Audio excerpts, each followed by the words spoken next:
Good evening and welcome to this session of the live learning classes conducted by the Board of Studies of the Institute of Chartered Accountants of India. It's nice to be here again with all of you. So let's see who's here. Okay, no. Bhumika is here, Madhav Tiwari, Ajay, Ramja, welcome sir, and Vijan Devi, welcome, Mohammed Sohail, and Divya Kumari, Mukteshwari, Hardik. Okay, great. All of you are welcome here. Before I begin, let's sort of again invoke the presence and assistance of the Sahana Bhavatu, Sahano Bhunaktu, Sahaviryam Karvavahai, Tejas Vinavadhitamastu, Mahavidvishavahai, Om Shanti Shanti Shanti. So, welcome. Mr. Srinivasan has a question. Let me answer that and then proceed to the session. Two people have questions. Let me answer that and then proceed. Good evening, Mr. Srinivasan. As companies prohibited in issuing shares at a discount, there are a number of shares which are trading below their face value in stock exchanges. Employees are raising money by selling their shares in the open market. Mr. Srinivasan, let us not get into what my views are because this is a classroom where my goal here is to teach students the basic rudiments of company law. So first you understand the subject before we can get into broader issues like what is the role of SEBI and all. Maybe once you come to final level, maybe we can talk more about that. What is the role of SEBI and all? But you see, I will, maybe your doubt, I don't know what your doubt is. A company at the time of issuing the share, if it issues the share below the 10 rupees face value, that is called issue at a discount. Are you clear about this? That is prohibited, but for the two examples which we saw, two exceptions.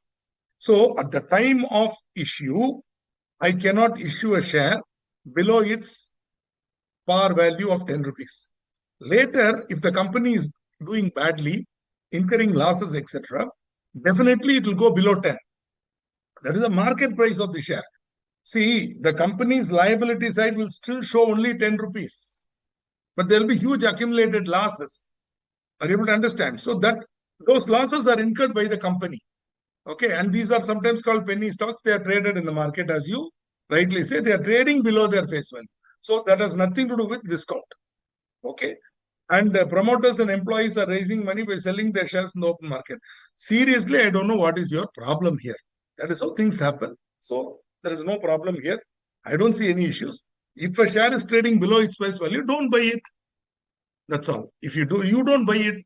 Okay. If others are buying it, even SEBI cannot do anything about. See, there are many people who say buy the share when it is 3 rupees, 4 rupees. This company will improve like that. No. These are called penny stocks and all.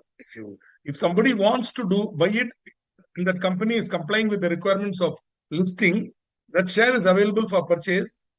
Nobody can prevent anybody from buying, not even SEBI, unless some complaint is coming that the promoters are doing something fraudulent or manipulation is happening. For that, clear-cut SEBI has a lot of control for it. Since you are still studying your intermediate level, please do not go there. When you come to final, we will teach you SEBI guidelines, regulations. There clearly there are punishments for all that. At the time you will learn all that. Right now, I don't know what your age is, so maybe kindly don't mistake me if I'm telling this, but don't be in a hurry to go there. It's still intermediate level you have yet to clear. Once you clear that, yes, you will come to final syllabus now. There in that self-support, self-paced module, you will study SEBI now. At that time, you will study Section 12, Section 13 and all of the SEBI Act are there. SEBI Act sections are there. Punishments are there.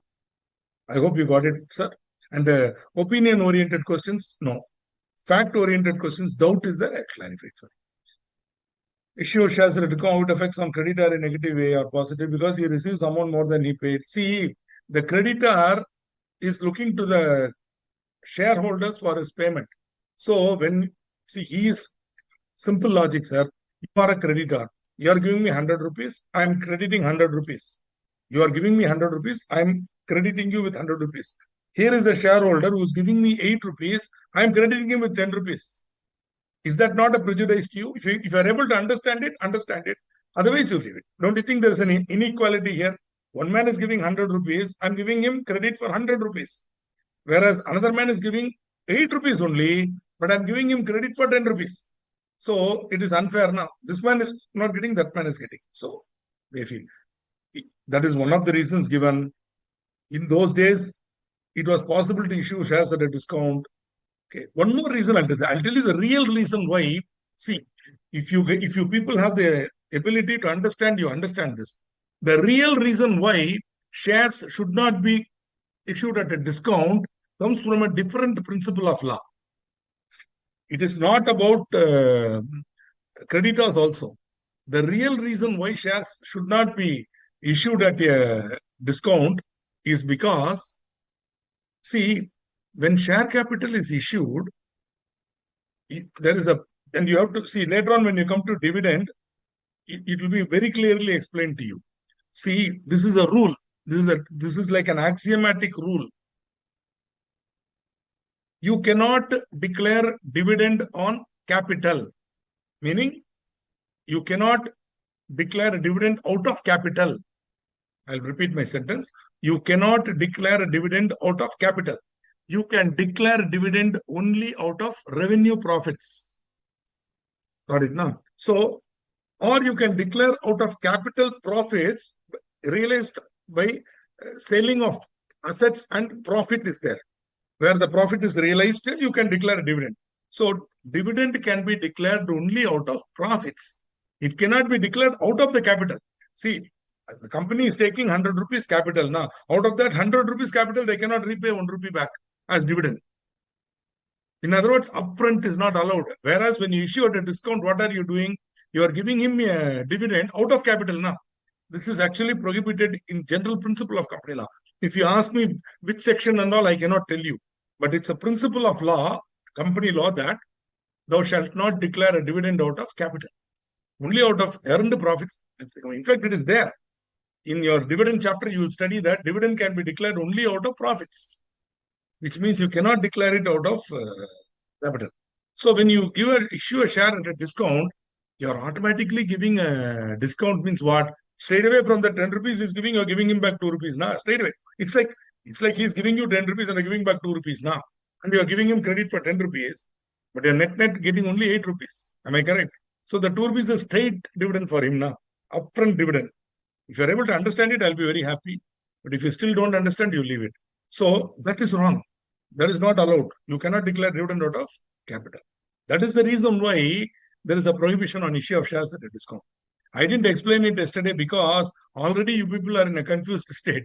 If I go there and explain principles and all to you, which is not in your board of studies material, you will get mad. So I will not do it. Since you are asking me, I'm okay.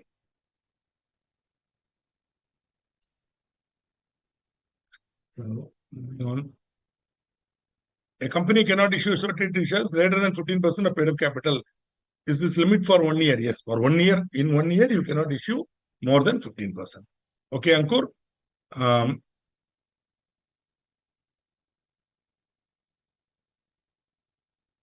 No time, Mrs. Nenshi, no time for revisions. If you want revision, please go back to my video, download it, watch it again. If you think you still not understood, watch it again. If you think you still not understood, watch it again. If you think you still not understood, throw it away and do some other method of learning. No time for repeating. I am unable to complete the syllabus. How I will repeat? No. Okay, sorry. That cannot be done. If you have a doubt, go back and go through it and go through my video. Read the board of studies material. If you still not understood it, chhod dijiye. Okay.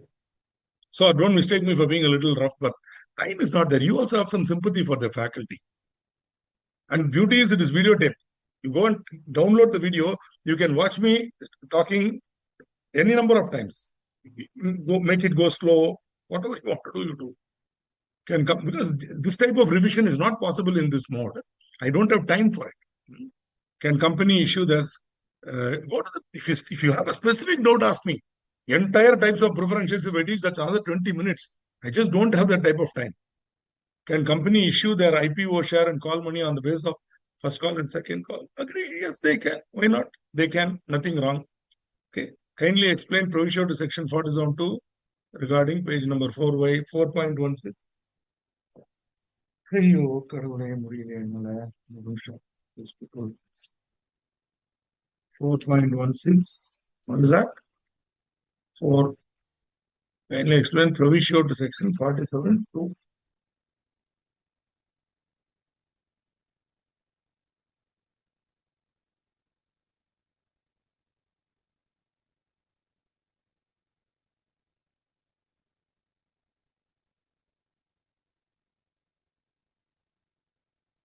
Yeah, where the dividend is not paid for 2 years or more, preference shareholders will get a right to vote. That's all. Okay.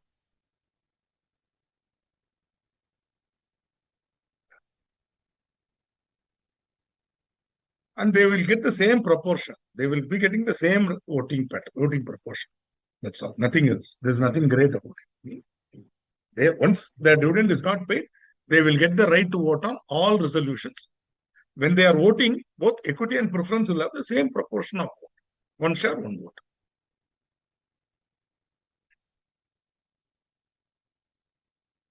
$4.22.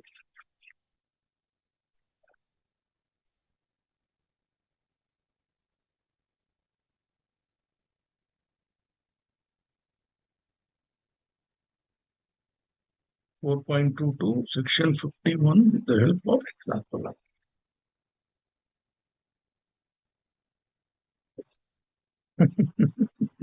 It's not important, yeah. It's not important. Don't worry. See, whatever is amount is paid up, in that proportion they can pay. That's what it means. Nothing else.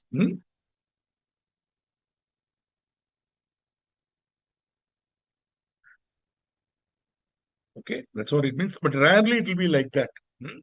See, suppose I'll give one example. Try to understand it, and with that you have to run. You have to leave me. See, suppose calls and arrears is there.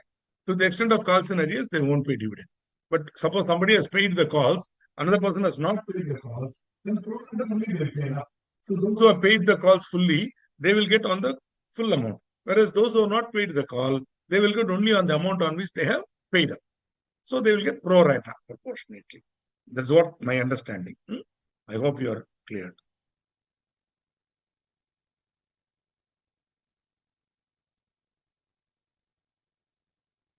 First provision, I have explained it, Ma. I hope you got it. First provision means they will get in proportion. That's all. Whatever equity share, one vote, same preference share, one vote. Okay, fantastic. So I have cleared the doubts. And moving on. As I told you, this repeat a topic, revise a topic cannot be done. Take it as a straight impossibility. Repeat a topic, revise a topic cannot be done. Your request will be definitely ignored by me. So don't waste your time putting in a request. You can't say revise 64, redemption of preference shares, revise it. No, it cannot be done. Yesterday it was taught. The video is very much there. Kindly go there. Watch that video. I'm going very slow. If you still cannot understand it, watch it again. Watch it again like that. That is the only way. Faculty, a human being cannot be made to repeat the same topic again and again. More so when the video is there. Because of our inability to understand. What do you say? Yesterday I went very slow. I clarified it. I answered questions. After that, again, if somebody is not able to understand it, they have to go and see that video again, apply their mind, do something, or ask a specific doubt, I will clarify. This explain it again type of questions, good students like you avoid it. Explain it again. If you have a doubt, ask. I will explain. Time is the problem. We are having a huge topic. We got 135, 140 slides. I'm now only in 60, almost 15 and 60 slides. Imagine. Another 70 slides in today and tomorrow I have to cover. How to cover it? You tell me. For you also topic coverage. Now, if I don't cover a topic, will you leave me? So somewhere you have to be intelligent students and you have to think. Page number will not be given. I am not conducting it based on the Board of Studies material. If you want, you tell a page number, I will take it. Okay, Devraj, page number, nothing. I am not going by the page number. I am going by my slides.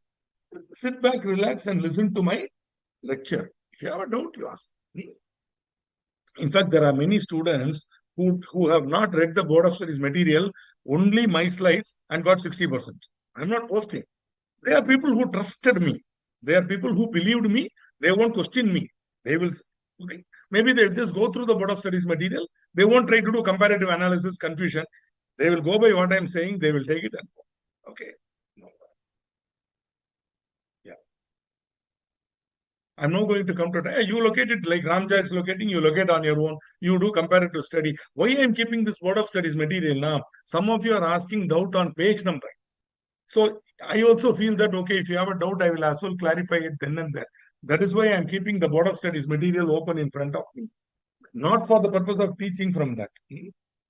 Please, certain things, no, again and again I'm telling you, unless you get out of that rut, you cannot see an exam is a totally different thing. Okay. This mindset change is not happening in many of you. You're still in that student, college student mindset. Right? Get out of that. Okay. Transfer and transmission. So all along we have been seeing allotment. We have seen kinds of share capital and all. Now, one of the main benefits of company form is free transferability of shares, especially in a public company. There is no restriction on transfer of shares. Even for a private company, there is a mild restriction in terms of the shares. If you want to transfer it, first you have to offer it to the existing shareholders. First, you have to offer it to the existing shareholders. If they don't buy within 15 days or whatever articles are saying, then you can offer it or sell it to third parties. Even for a private company, there is no prohibition on transfer of shares. Whereas for public company, absolutely no. Only private company, there's only a restriction, right? Now, transfer means there are two words used here. Now, what is transfer? What is transmission? Transfer means change in ownership of shares through sale, exchange, acquisition, whatever. It is a voluntary act of parties where A wants to transfer his share. It can be by sale, or A can exchange it with somebody, or A can even give it by gift. When he is alive, he can give it by gift. Mr. A can give all his shares to his son as a gift. Whatever it is transfer. Whatever there is, there should be an instrument of transfer. Okay. One more thing I'll tell you. I'm going to use a Latin term here. Transfer of shares happen between two people who are inter vivos or alive, both the parties, and capable of entering into a contract. Transfer of shares happens between two parties who are alive at that point in time and who are capable of entering into a contract. Okay, so suppose one party is dead and these shares belong to him, or one party has become insane, or one party has become insolvent, then how would the shares be moving? It will be happening through transmission. So A was the owner of some shares. Now A dies. Now A's legal heirs will collect it. On the death, the legal heirs will become eligible for it. So they will collect, they will jointly take it. Suppose A has become insane, then there will be a ward. Somebody who is appointed as his guardian. That insane person will have. That person will get control over the share by operation of law. Insolvency. When a person is declared insolvent, his assets will now get transmitted to the official receiver or assignee. This is a government employee who will take over the assets, sell them, pay the liabilities of the insolvent. So, transmission happens by operation of law. Since it happens by operation of law, it should be evidenced by a legal heirship certificate or a succession certificate. See, sometimes some companies will simply accept legal heirship certificate. They will take an affidavit, a sworn statement, and an indemnity bond, wherein the legal heirs will say, we are the legal heirs. All that proof is there. Now, please transmit these shares to us. In case somebody else makes any claim because of which you are incurring any losses, we will indemnify you. We will compensate you. So when that is given, they will give. But in some cases, the companies will insist on succession certificate, which means what? The estate has to be probated. That is, you have to go to court, make an application, give a list of assets. The will should be there. You have to show the will, and the will should be probated, and then the court will give an order.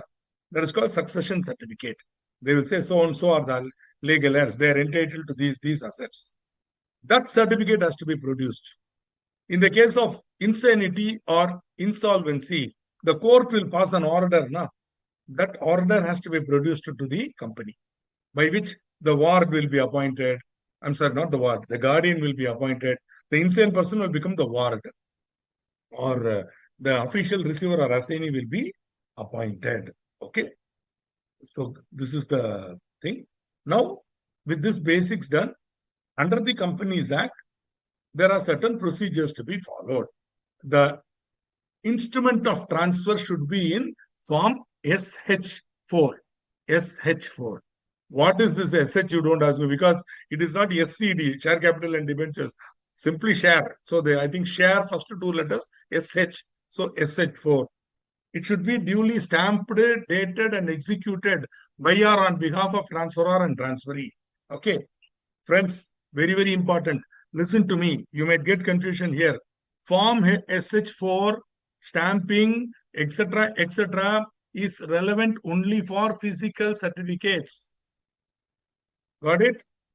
Only for physical. For dematerialized, I will tell you in another slide shortly. Right now, please don't ask me this question, because I'm now clarifying it so that you won't get a doubt again. For this whole procedure is for physical certificates only. So that form SH4 should be stamped. Physical certificate means it should be stamped, dated. That stamp, share transfer stamp. Duty is fixed by the central government based on the value of the shares consideration. I'm not aware of what the rates are. Kindly verify with your with the thing. And you also don't have to know it. So then it will be stamped, and that company will have to send it to the company. It has to be delivered to the company within 60 days from the date of execution. That is, SH4 will be signed now. SH4 will be signed by both the transferor and the transferee. That is what they mean by saying executed. Executed means signed. Executed means signed by both transferor and transferee. From that date, within 60 days, you have to deliver it to the company along with the share certificate. Form SH4 without share certificate, transfer will not be effected. Okay, I have not received the share certificate, but I've got a letter of allotment only. Then that letter of allotment should be sent. In case the share certificate is lost, then first you have to apply for a duplicate certificate, for which the company will have its own formalities. Then they will issue, therefore, that again they will ask you for affidavit, police complaint, if it is stolen, whatever proof of thing, then indemnity bond. Then they will issue a fresh certificate. Based on that certificate, again with that certificate, you have to go. But all this is only for physical certificate. Today, slowly, physical certificates are going. All companies now have to go for dematerialization. Okay. So,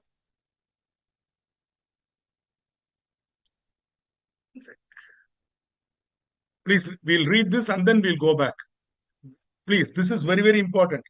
Where the securities are dealt with in a depository, that is in dematerialized form, the company shall intimate the details of allotment of securities to depository immediately on allotment. Similarly, any transfer will be informed by the depository to the company, because the brokers will deal now. They will in turn inform the DPs. The DP will inform the depository. Then the depository will collect all the transactions and inform the company. Then the company will note it. That's it. There is no further need for any SH4, SH5 and all that. Nothing. Only SH4, no need. Okay. Now, so this is the procedure for physical certificates. So this is the question relating to physical certificates. So, physical means original. Physical means printed on paper, kagas mein. You understand? That's what it means by physical. Original, only original. So in case you lost the original, then you have to get a duplicate. That duplicate can also be sent. But when we say physical, we mean on paper. In the form of print on paper. Kagas. That is called physical. Okay. Not original. Original has no. Original can be duplicate also.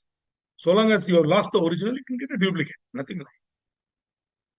Now the Radha, the original allotee of 2,000 equity shares in Murthy Mechanical Toys Private Limited, has transferred the same to Ruchi. The instrument of transfer dated 21st August 2020, duly stamped and signed by Radha, was handed over to Ruchi. Okay, instrument of transfer. Now Ruchi also should sign it and then send it. What is the latest date by which the instrument of transfer along with share certificates must be delivered? As I told you, shares are shares are mobile property. Ownership in shares is transferred by mere transfer of possession. So the minute Radha gave the shares to Ruchi, Ruchi has become the owner, shareholder. But Radha's name is still appearing as a member. Therefore, SH4 has been prescribed by which Ruchi will inform the company that she is now the member, Radha is no longer a member. For that purpose only we are using this. So as you know, it is 60. Now what you need to do is, do not include date of execution. See, this is a general rule. Whenever you are counting from a date, you should not include that date. Whenever you are including from a date, you should not include that date. So you should not include 21st, which is the date of execution, which means 21st August not to be included. Then 60 days. Now you have to count 60 from, since it's days, now you have to count. That means what? 22, 23, 24, 25, 26, 27, 28, 29, 30, 31. 10 days in August. Am I correct? Now we need 60 days. So 10 days in August. 30 days in September. Let me see. 10 days in August. 10 days in August. 30 days in September. No? September has 30 days. Then, so 30th September over. Now October. Now, so 10 plus 30, 40. I need another 20 days. So 20th October 2020 is the correct answer. Okay. 60 days is the period. So 20th October 2020. So see, you will get if you don't count it correctly now, you might get a mistake. So 20th October 2020. C is the correct. Right? Got it? 20th October 2020. Those of you who have given me answers like D or yeah, physical can be touched. But again, yeah, be careful. Why are you getting it confused? On paper, that's all I'm telling you. Physical means printed on paper. See, technically, a share is a concept, sir. It cannot be touched. So even if I print a certificate and say that is a share, it's only a share certificate.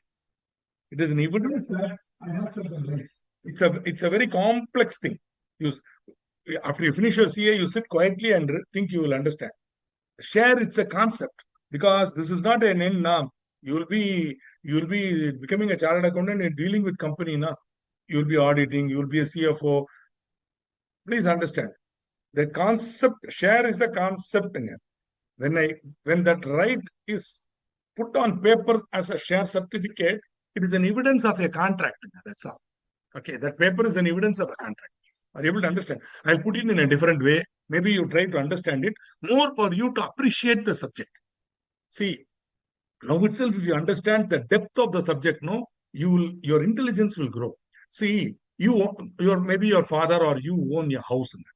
Okay, now the house is tangible, can be touched. But what is the document which evidences ownership? You can't take the house with you wherever you go. No? So when you sell the house, what will be happening now? You will be handing over the sale deed. So that sale deed is paper. It is evidencing your right to own that house. So share certificate is like that. Whereas house is tangible, touchable. Now share is not tangible, touchable. Share cannot be touched. Share is a concept. How do I know that you have the right to that 100 shares in Reliance? That is evidenced by the share certificate. Once you dematerialize it, even that is gone. What is the proof that you are the owner of 100 shares in Reliance? The only proof is the printout of the account of your DP account. There clearly it will come Reliance. That is the only proof. Okay, this is how you have to understand. I know it's a little conceptual, but if you try to wrap your mind around this now, your appreciation of company law will be different. See, that certificate, even see, today without certificate, we are transferring shares. How? Because it's a concept. And it is, how is it represented? An electronic record in the records of the depository. But still, that share is there. No? So share is not tangible. That's all I'm trying to tell you. That physical certificate is not the share. I hope I have communicated something. If I have confused you, I'm very sorry. Sometimes you people, in your need to simplify or oversimplify, you cannot take a complex thing like a share and simplify it and say touching. No. Share is a bundle of rights. When you become a member of a company, you are entitled to a bundle of rights. That bundle of rights is called share. It's a contract between you and the company. That contract is represented by that share certificate. Once you dematerialize it, the record of the depository is the only proof you have that you are entitled to those rights. Okay. Good. If in case you don't understand what I'm saying immediately, no problem. Aram se think. Suddenly it will, like Buddha, you will get the realization. Share is a concept. Share cannot be touched. How can the share of a partner in a partnership be touched? It is only a right, ma. In the same way, this is a share. Except that in company, this right is equal. So each share is equal in value. Whereas for partnership, it is changing. So, okay. I'm sorry if I'm making a lot of conceptual link, but I thought a group of intelligent people like you may appreciate what I'm saying. Because you remember, I have studied and taught this subject from 1992. And so for me, company law is not just a law, but it is an essence. It is something very important. And what shall I say? The conceptual basis of company law is very important for me, as much as the so-called procedural and dry area of it. Which is why I took a lot of effort to make you understand why discount is prohibited. Okay. For that, you have to understand the principle involved. You cannot declare dividend out of capital. Okay. Okay. Stock is a bundle of shares. My God. I know maybe if I'm doing something wrong here, maybe I should mechanically teach the subject and go, but I will do that. No problem. See, she's taken, Divya Kumari has taken bundle and she's saying share is a bundle of rights. Stock is a bundle of shares. Agreed. Chalo. Neha Harge has got 60 days. Is it right, sir? Correct, madam. Absolutely correct. Okay. Thank you, Mr. Santia.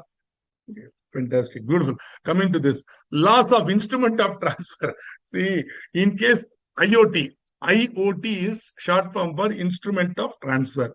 Right. Now, in case of loss of IoT or delay in submission of IoT, board at its discretion and conditions of indemnity may register the transfer. Conditions of indemnity. They might say, okay, we will do it even without the instrument of transfer, but in case somebody comes and claims and we are liable, you have to compensate us. Like that. For government companies, there are some exemptions, like provisions relating to transfer discussed above do not apply to bonds issued by government companies. Provisions do not apply to shares held by nominees in a government company. See, these nominees, you will understand when you come to management and administration. See, when the central government is a shareholder in a company, now, the central government is a shareholder in a company. Please listen to me carefully, you will understand. When the central government is a shareholder in a company, who will be recorded as the owner of the shares? You know, when the central government when the central government is holding shares in a company, government company, who will be recorded as the owner of the shares? Anybody? I will wait for your answer. In case state government is holding, in case state government of Madhya Pradesh is holding shares in a company, who will be recorded as owner? Whose name will be entered as owner? Okay, for your information, if it is central government, the shares will be held by the President of India. If it is a state government, the shares will be held by the Governor of India. Answer, Governor of that state. Governor of Madhya Pradesh, over. Now, obviously, for every meeting, etc., the governor cannot come, the president cannot come. Yeah. So what they will do, the shares will be in the name of president, but they will nominate an IAS officer, a civil servant, as the nominee. Now, this nominee may be changed. So, those of you who given president and governor, correct. Manish Kumar and others are correct. President and governor. See, government of Madhya Pradesh, governor. See, always remember the Indian constitution, president is the highest officer in the country. Governor is the highest officer in the state. In fact, the IAS officers, Hari Babu, MCA has nothing to do with this. Don't get confused. See, after all, there may be different ministries. Yeah. See, in Indian Oil Corporation Limited, Energy Ministry of Energy, Department of Energy will be there. So some undersecretary, some IAS officer belonging to that ministry will be nominated. Now the government can change the nominee now. See, after all, that gentleman may be moved from Department of Energy to some other department. Somebody else will become incumbent. Now, so the new nominee will come. So when there is merely change in the nominee, there will be no need to register that as a transfer and all that. Okay. When the new nominee comes, he will bring an authorization letter and he will be allowed to attend the meeting. That's all. That's all they are trying to tell you there. Now, normally the transfer of shares will be applied for. The registration of transfer of shares, the application will be made by the transferee. Okay. Now, transferor will sign, transferee will sign. Now, suppose the application for transfer of partly paid shares. Please understand, fully paid shares, no problem, whether transferor or transferee. Because fully paid, no liability. But on partly paid shares, there is a liability. Now, if that such a type of share, partly paid share, the transferor is applying for transfer. See, I'm having 10 rupees share, 5 rupees paid up, I'm transferring it to you. You have to, if you send the application, no problem, because you are agreeing. But suppose I send instrument of transfer signed by you, even then the company will give a notice. The company will give a notice to the transferee in form SH5. Form SH5. Then NOC should be received from the transferee within 2 weeks.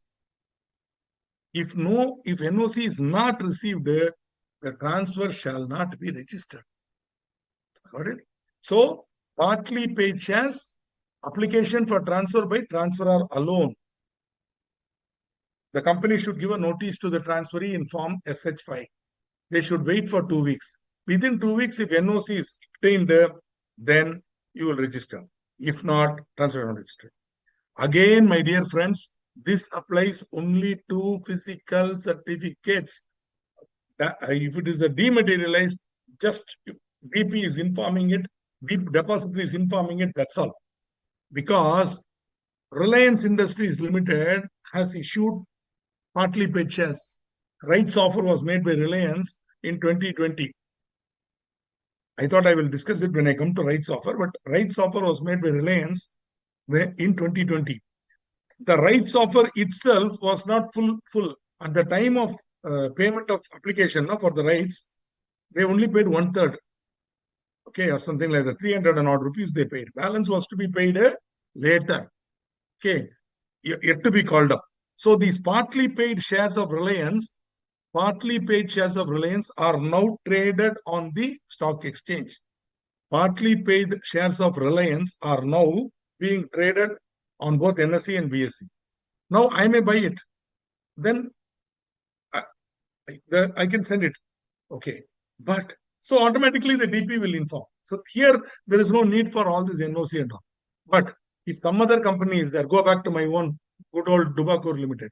Now, if Dubacor Limited shares, partly paid shares, A is transferring it to B. Partly paid shares of Dubacor Limited, physical certificates, A is transferring to B.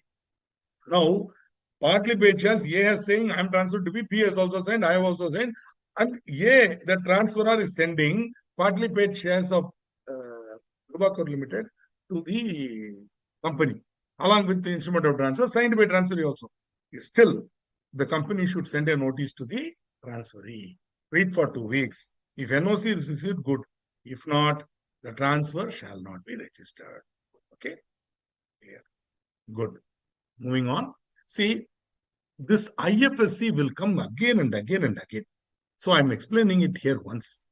There is something called International Financial Services Center. It's like an SEZ. In fact, many of them are in the special economic zone. Say, so they are outside the jurisdiction of the domestic economy. They are outside the DTAA, domestic tariff area. Okay, so DTA, they are outside of the domestic tariff area, which means within that place, no tax, no income tax, no input tax, nothing. So why are they giving this benefit to International Financial Services Center? So that many foreign companies will set up back office here, will set up financial services operations here. And they have done it. I'm sure you are aware that there are many, like Ford and all that, have set up International Financial Services Center, where the entire financial operations of these companies is conducted from that IFSC. Okay. Now, any company which is set up, which is operating from a IFSC is called IFSC company. So IFSC company is one which is licensed to operate from a IFSC. So many sections of the Companies Act will be modified. The applicability of these sections will be changed for IFSC. Slightly they will be modifying. That's all. Why? Because they are getting us foreign exchange. So they are good and they are generating employment. Therefore, they will be given slight concessions. So that is what. Okay. So this is the idea. So I hope I have clarified what is IFSC. Again and again, you will find IFSCs are given slightly different treatment. They are like SEZ. There's nothing great. They are bringing, see, they'll set up operation, they'll hire people out of B schools and sometimes chartered accountants and all that. You guys will go there, go in the morning, sit in the AC hall, eat pizza, become obese, lifestyle related diseases. By the time 35, kidney gone. By the time 40, liver gone. Then cardiac arrest. Many people today are dying early. Do you know that? You might notice 51 years, 45 years, sudden cardiac arrest, dies. Okay? Check it out. It's all because of lifestyle related issues. No exercise, fast food, heavy, not just about oil, because at home, my mother or my wife makes hot vada. Okay, it's oil only, but it's fresh and I eat it hot. So many times it is eaten after a long time, all sorts of polyunsaturated fats, and it leads to lifestyle. So IFSC, they create a lot of foreign exchange, no doubt, but they also create a lot of lifestyle related problems. IT companies and IFSC and all, it's nice to be employed, a lot of money, etc., etc. But no quality of life. Maybe quality of life also, because 7 o'clock you finish work till 8 o'clock, then go to the Friday evening, Saturday evening, enjoy, go there and to the pub and go on and on till 2 a.m. in the morning. Sunday go and lie down and don't get up till 10 o'clock, 11 o'clock, and so on and so forth. Then again come on Monday morning. A fantastic lifestyle. I envy you guys. Yeah, you're all going to enjoy that. Huh? Delhi is a special case. I'm talking about Bengaluru, Delhi, Chennai, and Hyderabad alone. Now, other cities are also wanting to join this crowd. Coimbatore in Sarananpatti, they are having a lot of IT companies. They are taking pride in destroying their next generation of youngsters. And another great beauty is you are as a chartered accountant, at least you have an escape wall. You can always come out and join mainstream because all said and done, you are a member of our institute. Imagine the poor BCom or MCom wallas at 35, they can't get promotion beyond where they are and they won't get more salary. And another youngster will come at 25 who can be paid less for doing the same job.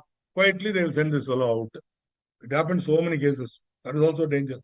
Anyway, not for me to comment about it because they are the people who have made the country's GDP grow. So enjoy. Anyway, my point is different. Now, once securities are allotted, when should the company deliver the certificates, physical certificate or here you can also talk about crediting the DP account, both. See, instead of giving you physical certificate, what I'm going to do, you are going to give me your DP ID, your DP Details are there. DP means depository participant. We already saw that in dematerialization. Whenever you want to buy shares on allotment, IPO and all, compulsorily you should have a DP account, depository participant account.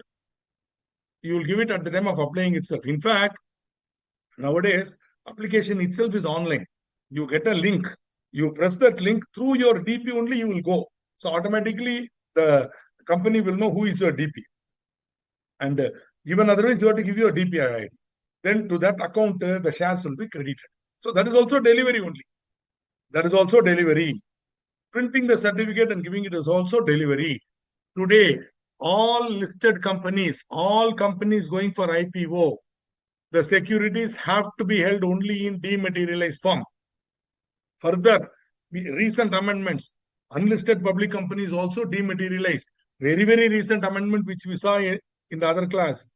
Even private companies have to have in dematerialized form before October 24. Before 1/10/24, private also. That is what we saw.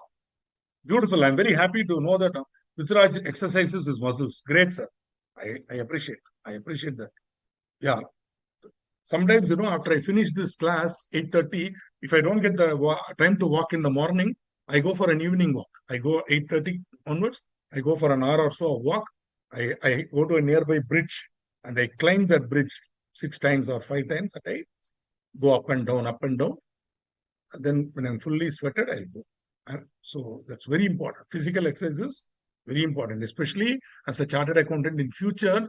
You will be spending a lot of time in air-conditioned room, sitting in a place. So a lot of occupational hazards are there, like myopia, okay, spondylitis, both cervical and lumbar, okay, all sorts of problems are there. Acidity, because you eat meals. So it is up to you to control yourself.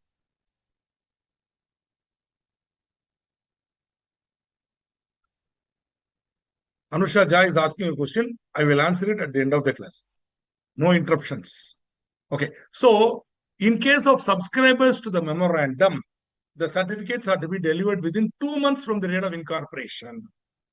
In the case of any allotment of any of its shares, allotment, IPO, FPO, rights issue, bonus, whatever, then within a period of 2 months from the date of allotment.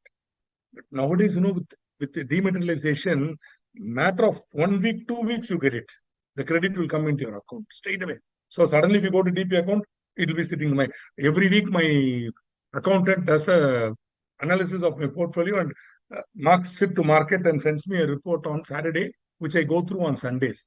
So suddenly I'll find some rights, some bonus, something suddenly appear in my statement. She would have included it also. So that straight away it comes. So in case of any allotment, within a period of 2 months from the date of allotment.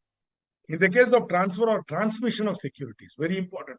Where there's a transfer or transmission, the security is being sent to the company now. The physical certificate is not that certificate. After marking the transfer, within 1 month from the date of receipt by the company of the instrument of transfer or the intimation of transmission, within 1 month you have to send it back. Okay, it's a very, very important thing. Within 1 month you have to send it back. In case of any allotment of debenture, within a period of 6 months from the date of, okay, within a period of 6 months from the date of allotment. So an international financial services company may deliver securities within 60 days. Okay, that's all. So I don't know how they think. What is a big deal for them? I don't know. Anyway, for debentures, it is 6 months, right? Surely, I will take your advice, Mr. Rani. In fact, I am contemplating. Problem is, see, I travel a lot. In a month, I am traveling at least 15 to 16 days, I am out.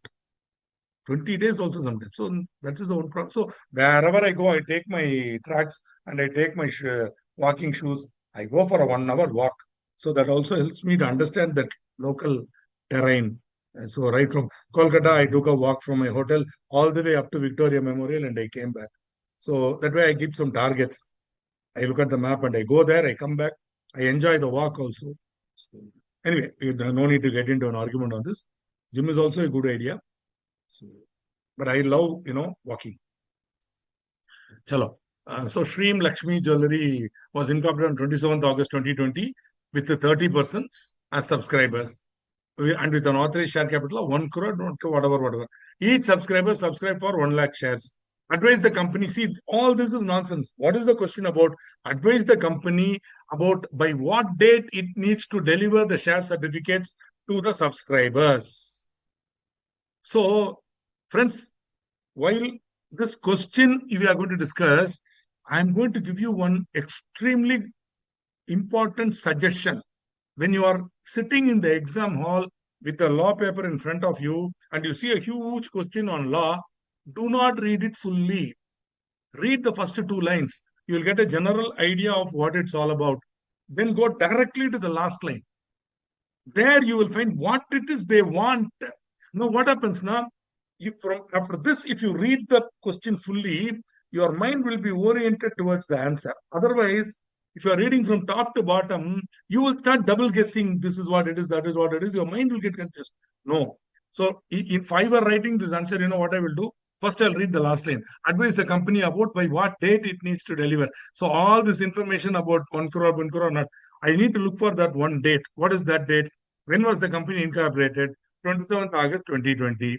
So what is the time limit? Subscribers within 2 months from the date of incorporation. So within 2 months means you have to see 2 months. Friends, 2 months is different from days.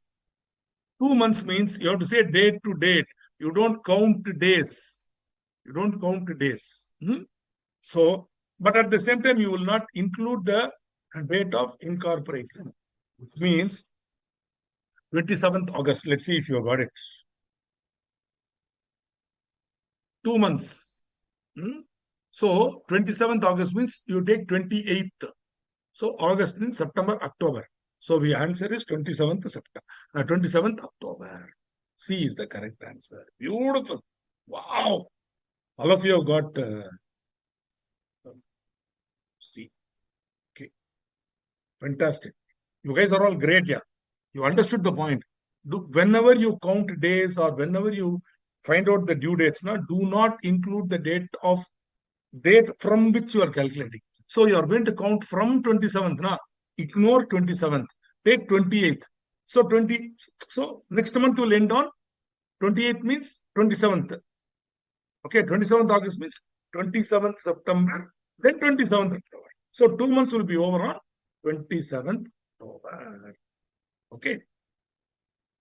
Fantastic. Not 28th. 28th means one day ahead. Now 31st day will. That is 1 month and 1 day. No. Got it. Midnight of 27th October is when 2 months will get over. See, when you're counting month, date to date you have to go. So if you're counting from, say today, you want to know 2 months from, including today.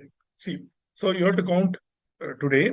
You have to see what is today, 7th. So 6th December, 6th January. Got it? Will be the answer. 2 months. Good.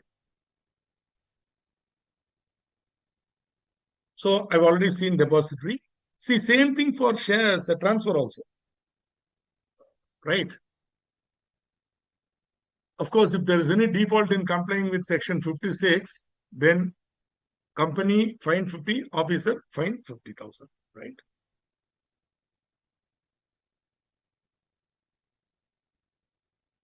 Fraudulent transfer of shares by depository. See, the depository is playing a very, very important role. Suppose the depository wants, see, nobody has any control now. It's an electronic transaction.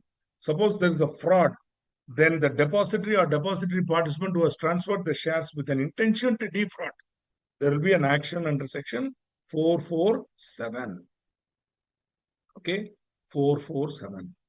The fraud. Right. Which is why I said, no, today the whole responsibility is now in the depository. So how good is their highest security firewall? That is very, very important. And believe me, they are very strong. They are very strong. They have a mirror there. They mirror transactions in 2 places. Very, very strong. Okay. Divya Kumari wants only my blessings. Okay, thank you. Now, before I get into, this is one more thing where, see, suppose somebody is applying for shares or trying to get any security or applying for shares or share warrant or coupon or whatever they do by impersonation. That means what? By personation. That means acting as if they are somebody else. See, I'm not Srikant, I am Srikant. But somebody else is trying to say I am Srikant and take my share. So by doing some fraud, that is called impersonation.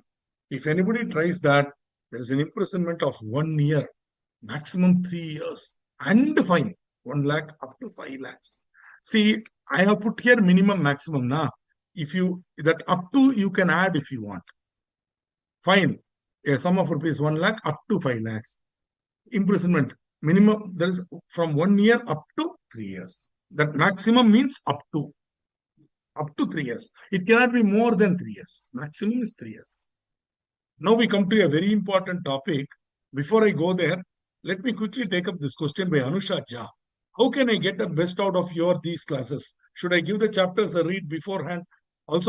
So I will answer 2 of these questions. How can I get the best? It's by listening and by concentrating on what I'm saying. But should I give a good read? Yes, what I strongly suggest is you go through a topic in the Institute material, then you read it in my PowerPoint. Then you come to some sort of an awareness about that topic. Leave it. Then second revision, do it only from the PowerPoint.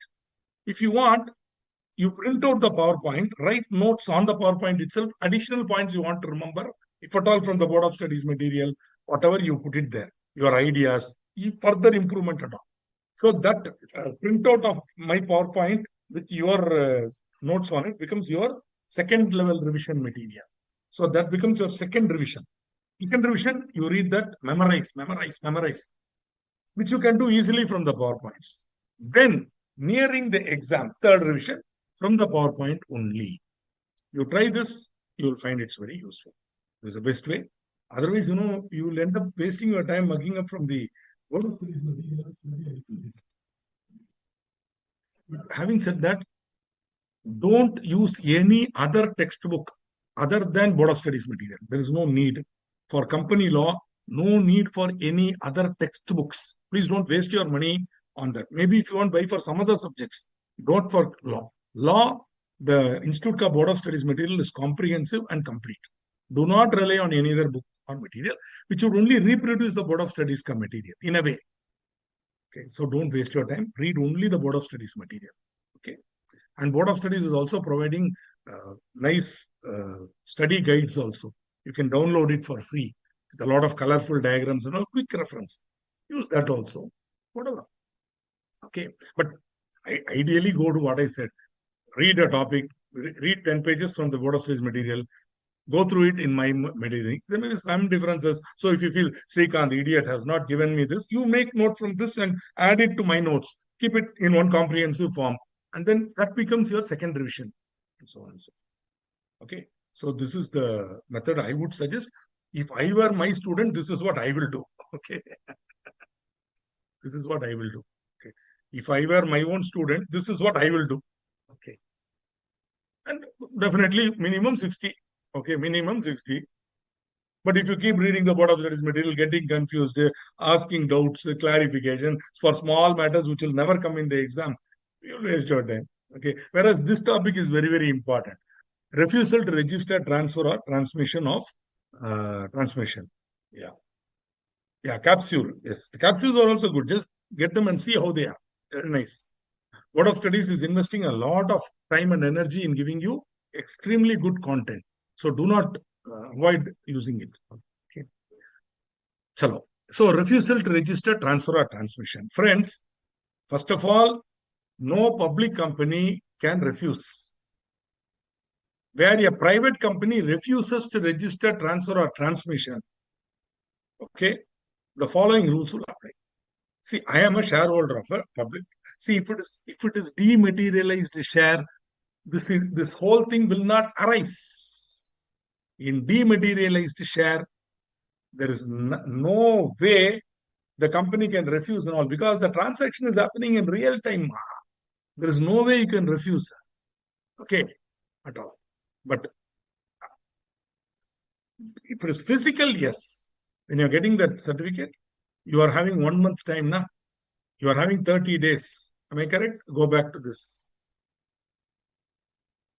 You transfer on transmission of securities. You have to return the security within 1 month. So here they say you should register the transfer within 30 days from the date of delivery of instrument of transfer. Friends, this is the date of delivery of the instrument of transfer or intimation of transmission. This is the date of delivery. From this date, you have to register the transfer or transmission within 30 days.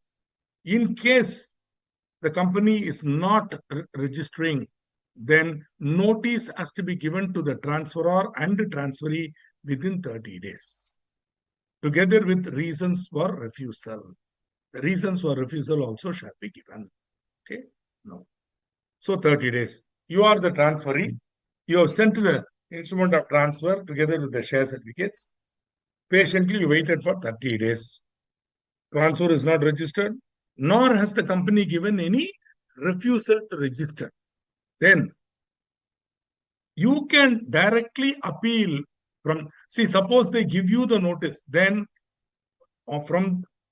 suppose they give you a notice of refusal with reasons, then the transferee has the right to appeal to tribunal within 30 days of receipt of notice of refusal. Within this 30 days, any day or on the 29th day or whatever, you will get the refusal. Now, from that date, from the date of receipt of notice of refusal, within 30 days, you can file an appeal to the tribunal. You wait for 30 days, nothing happens. No registration. Also, they are not sending you a notice of refusal. Then, from the date of, please note where this arrow is bringing. No notice of refusal, no, and they also not registered. Then, from the date of delivery of the instrument of transfer, the transferee can file an appeal within 60 days in case no notice is given. Technically, 30 plus another 30. That's all. The 60 is like 30. I wait patiently for 30. I have another 30. Now. So totally, from the date of delivery of instrument within 60 days. But definitely, I have to wait for 30 days. Nothing happens. Then I have another 30 days. So totally 60 days from the date of delivery of instrument of transfer. Okay, this is the procedure. Right? I hope you will be able to remember what I am telling. This is for a private company. Public company, shares or other interest of a member in a public company shall be freely transferable. First of all, they cannot refuse it. Now, suppose a public company without sufficient cause refuses to register transfer of or transmission, the following rules will apply. Where a public company without sufficient cause, what is sufficient cause? Exceptions will be given. For certain reasons, you can refuse to register. For example, that transfer may be in violation of the SEBI takeover code, in which case the company could have gone to the tribunal or the Securities Appellate Tribunal, and they could have got an order of injunction. Once they obtain that order of injunction, they can refuse to register. They can say, sorry, we cannot register. Okay, like that. No. So this is very important. But without sufficient cause, if a public company refuses to register, then please note, this is where, learning can be very easy. This framework is there, na? Now, this is also same. There's a date of delivery of instrument, then there is a refusal by company without sufficient cause. Here they can give reasons for refusal. Here there can be no reasons for refusal. You can only give sufficient cause. You can say, I've got an order of injunction, or there is some problem here, some claimant has come, something, or one of the parties may get an injunction from the court for transfer. There may be a dispute on title.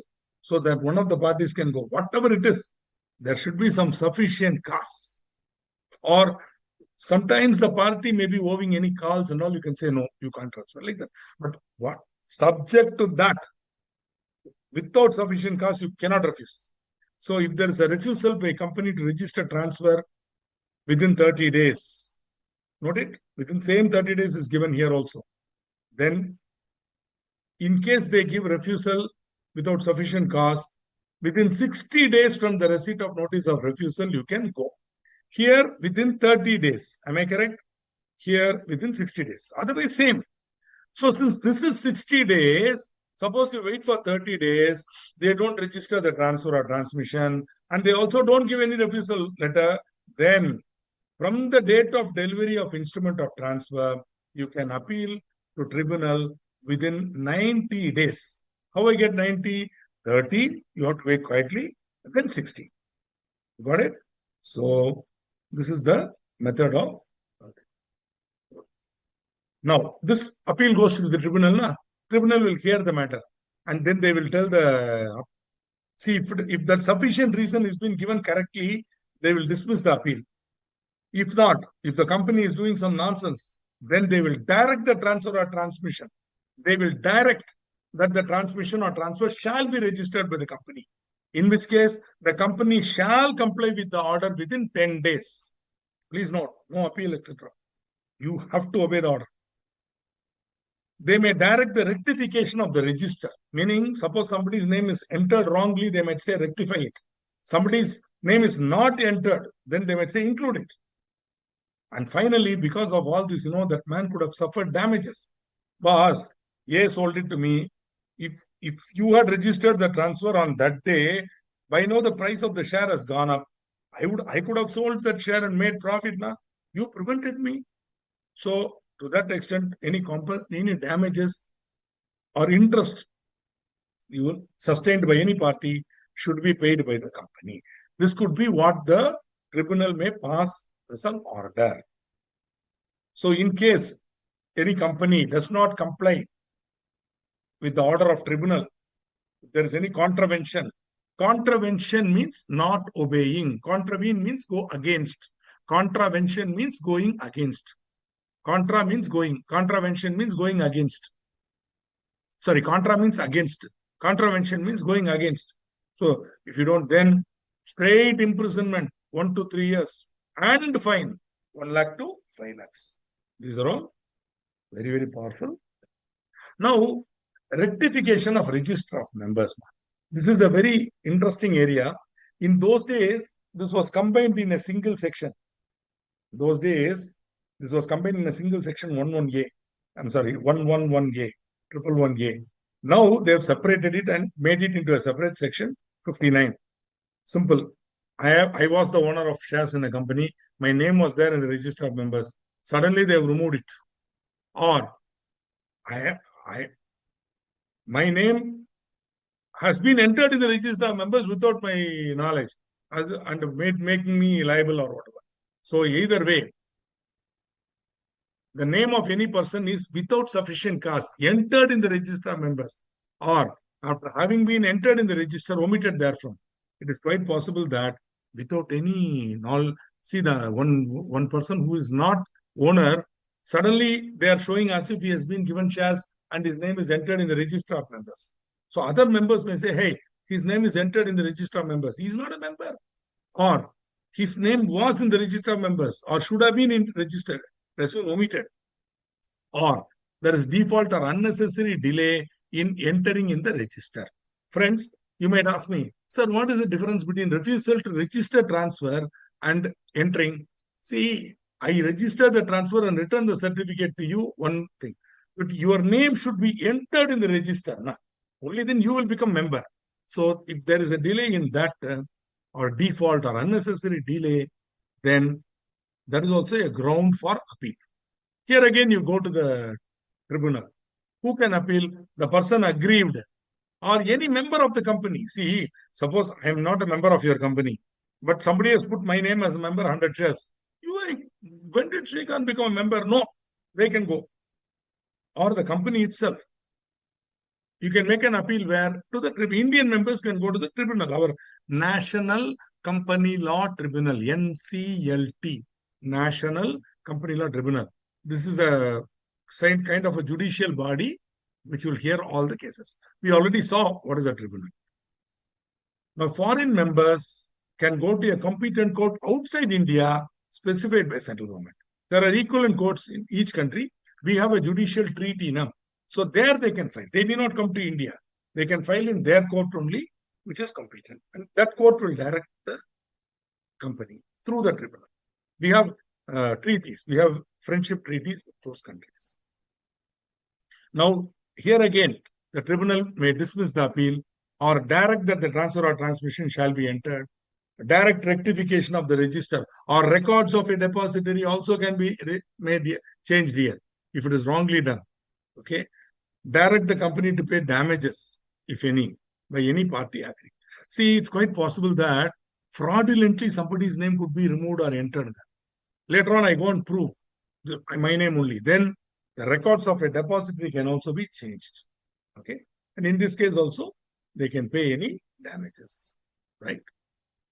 Now, in addition to company law, tribunal can direct rectification of members where the transfer of securities in contravention of Securities Contract Regulation Act or SEBI, Companies Act or any other law. Okay. Mainly, I have noticed rectification of register will happen or etc. will happen when the SEBI takeover code is violated. See, when there's a takeover code by which, when minimum some 10% is there, they have to make a public announcement and all. If they don't do that, that is in contravention of the. Whenever somebody is trying to take over, when they reach 11%, more than 10%, immediately they have to inform SEBI. And they have to give public notice and also agree to take further shares under the takeover code. Without doing that through backdoor entry, if they come, complaint can be filed to SEBI, SAT and all. Then SAT will, Securities Appellate Tribunal will pass an order by which SEBI itself will pass an order and then appeal finally the direction. When such a direction is there, then tribunal will direct rectification of members register. Okay. Also Companies Act, any other law. In all these cases, the company or security holder, the depository or depository participant can go. SEBI itself can make an application to the tribunal. Right. Now, all this shall not restrict the right of a holder of securities to transfer such securities, and any person acquiring such security shall be entitled to voting rights unless the voting rights have been suspended by an order of the tribunal. See, irrespective of whether the company has registered the transfer or not, once the transfer has happened between us now, A has transferred, B has taken for consideration, B becomes entitled to vote. B becomes entitled to all the rights on those shares. That cannot be taken away unless tribunal has ordered that till such time this matter is decided, no voting right shall be exercised. If such an order is there, then no. Otherwise, if you are able to show that you are the owner of the shares, you are the entitled to vote. Okay. Mainly, this will apply to people whose name has been omitted from the register. See, even though you have omitted my name from the register, now I am a shareholder, boss. So I can transfer it to somebody else. And the buyer will be entitled to voting rights. So this is what it is meant for. Okay. Now we move on to another interesting topic, alteration of share capital. Wow, I'm going a little fast because no questions are coming from you. I hope things are clear. That's why you are not.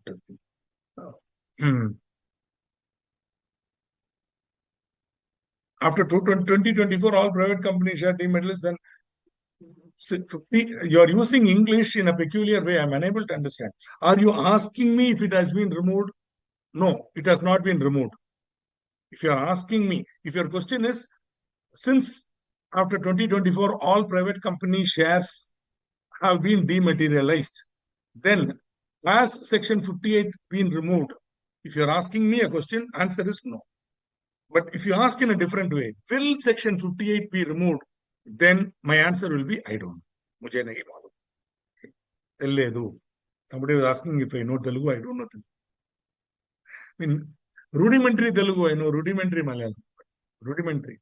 I go into Andhra, I can speak a little bit. Very Donga. Very bad Telugu. If I speak Telugu, Krishnadevaraya will kill me. Krishnadevaraya, in Amukta Malyada, Lord Balaji comes to Krishnadevaraya and tells, no, which is the most beautiful language in your kingdom. Lord Balaji is telling the Hoysala king, Vijayanagara Empire, Krishnadevaraya, Kannada king. His mother tongue is Kannada, scholar of Sanskrit. But to him, Lord Balaji is telling, Telugu is the most beautiful language in your kingdom. Krishnadevaraya records this in Amukta Malyada. He says, when I went to sleep in my dream, Lord Balaji came and said, write this Amukta Malyada, which is the story of Andal. She is a Tamil saint from Srivilliputtur. See the great unity of our country, that a Kannada king who is an expert in Sanskrit writes a poem in Telugu about a Tamil devotee of Lord Vishnu, Andal. See how it's all connected. Anyway, those of you who have read Amukta, I have read Amukta Malyada, but not in Telugu. My regret that I don't know Telugu, that I could read Amukta Malyada, but I read in English translation. Beautiful. So those of you who are Telugu speakers, read Telugu. If you have not read Amukta Malyada, what a loss to you. Tamilian like me is feeling bad. I don't know Telugu. I am unable to read Amukta Malyada in original Telugu. I am unable to read Gitanjali in original Bengali. I am unable to read Munshi Premchand in original Hindi, only in translation. Okay, but that's the great reward. You can't know so many languages. So good translations, they can do justice. Okay, so like that. I'm reading Ghalib. Ghalib is a Urdu poet.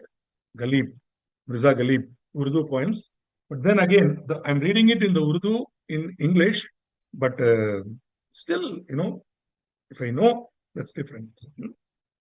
So anyway, coming back to this section 61, alteration of share capital. Now, somebody asked me in one of the first classes, how about alteration? Can a company convert its 10 rupee share into smaller shares? Can a company consolidate? This is the section that permits. See, in the memorandum, there is a capital clause. That capital you can do so many things with it. Provided there is an authorization in the articles, you can increase the authorized capital. This is more often than not, 61A will be used. Okay, 61A will be used. Increase its authorized share capital by such amount as it thinks expedient. Okay, increase its authorized share capital by such amount as it thinks expedient. Expedient means necessary. If you don't like this bad word, you leave it. So, what is expedient, like that? Expedient. Okay, this means as it thinks necessary. That's all. So, for example, see, you want to allot bonus shares. Now, your authorized share capital is 50 lakhs, already fully issued. Now, you want to allot for one share for every 2 shares. So, another 25 lakh shares you have to allot now. So, you have to increase your authorized share capital. For that, you have to pass a resolution. This amounts to amendment to memorandum. So, you have to amend the capital clause in the memorandum. Plus, you have to pass a resolution under section 61. Now, consolidate and divide all or any of its share capital into shares of a larger amount than its existing shares. So, if suppose you have 10 rupee shares, you can consolidate it and divide it into 100 rupee shares. Or you can convert all or any of the fully paid shares to stock, or reconvert stock into shares. So, as rightly pointed out by somebody, stock is a bundle of shares. So what you do, you can take fully paid shares and bundle them into stock. Or you can break the stock back to shares, reconvert back to shares. Or you can subdivide its shares into smaller. See, 61A and 61D regularly used. For example, when Infosys was formed for the incorporation, at that time in 2000, it was in 90s, it was incorporated.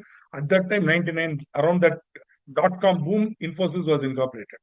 At the time, its share was 10 rupees. Then that share went all the way up to 5,000 rupees. Now, one share, 5,000 rupees. So, obviously, if a 10 rupee share goes up now, how will I buy in the market?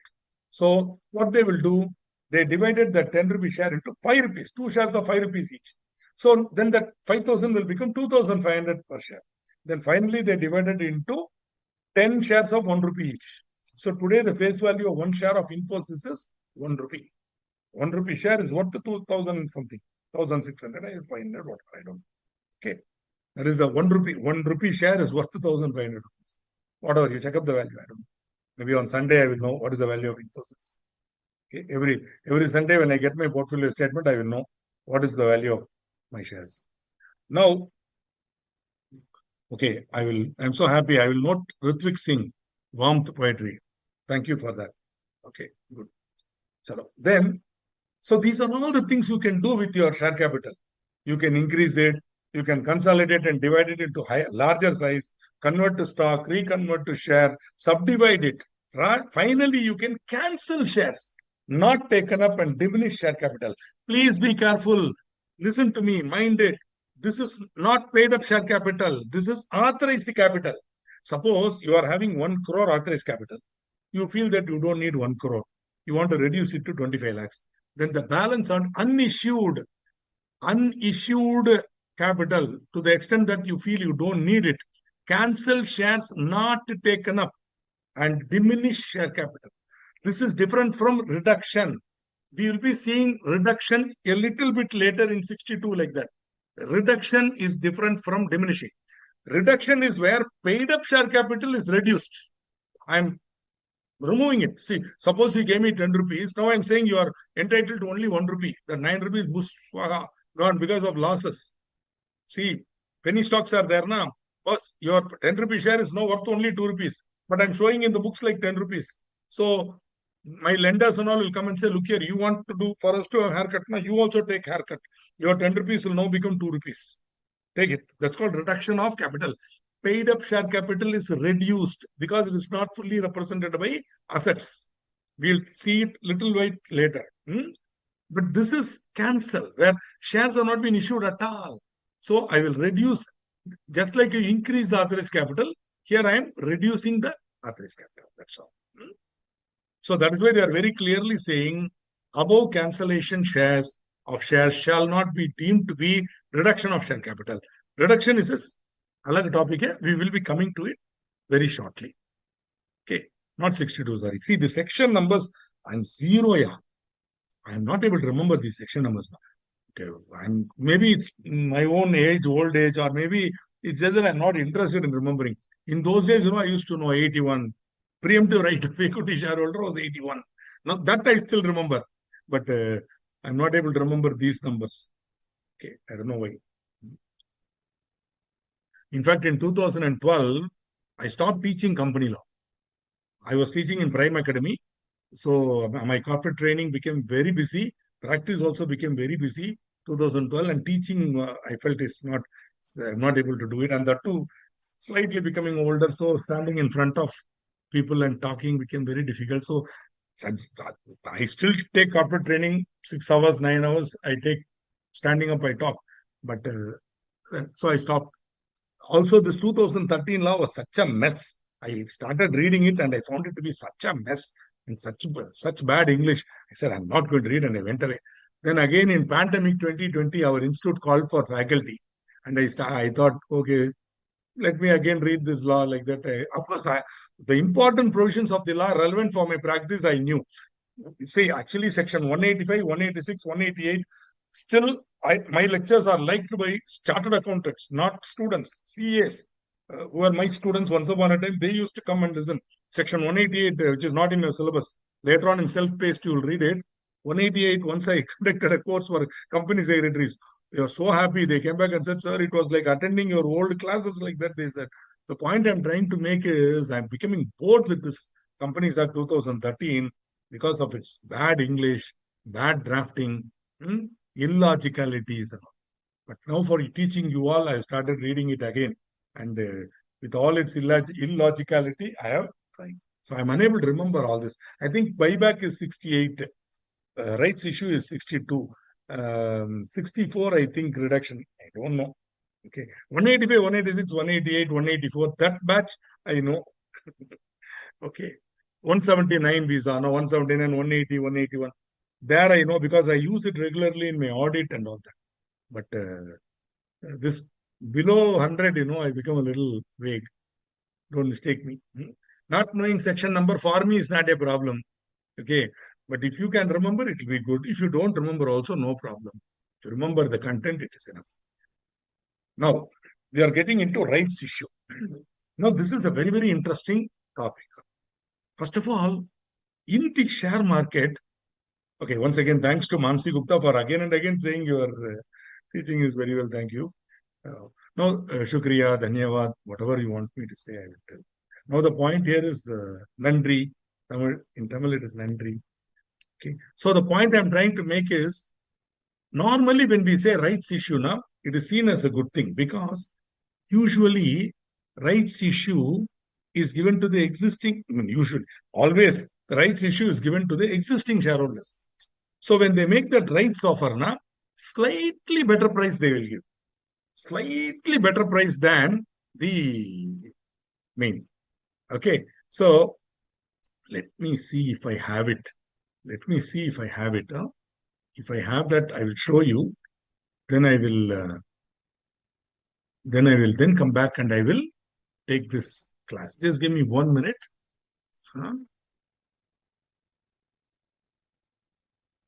Yes. Let's see. Reliance. RIL rights issue. See, I'm now showing you a document. Maybe I will even zoom it if you want because some of you may not be able to see it. How do I zoom it? Okay. Now, this is the Reliance Industries Limited ka rights issue. See, what you need to understand is this. So, they were giving the rights equity share at a price of 1,257 on the date of rights offer. See, the rights offer was made sometime in 2020, May. Sometime there. Correct. May 14, 2020. That was a record date. On that date, my knowledge, I myself was holding 1,600 shares.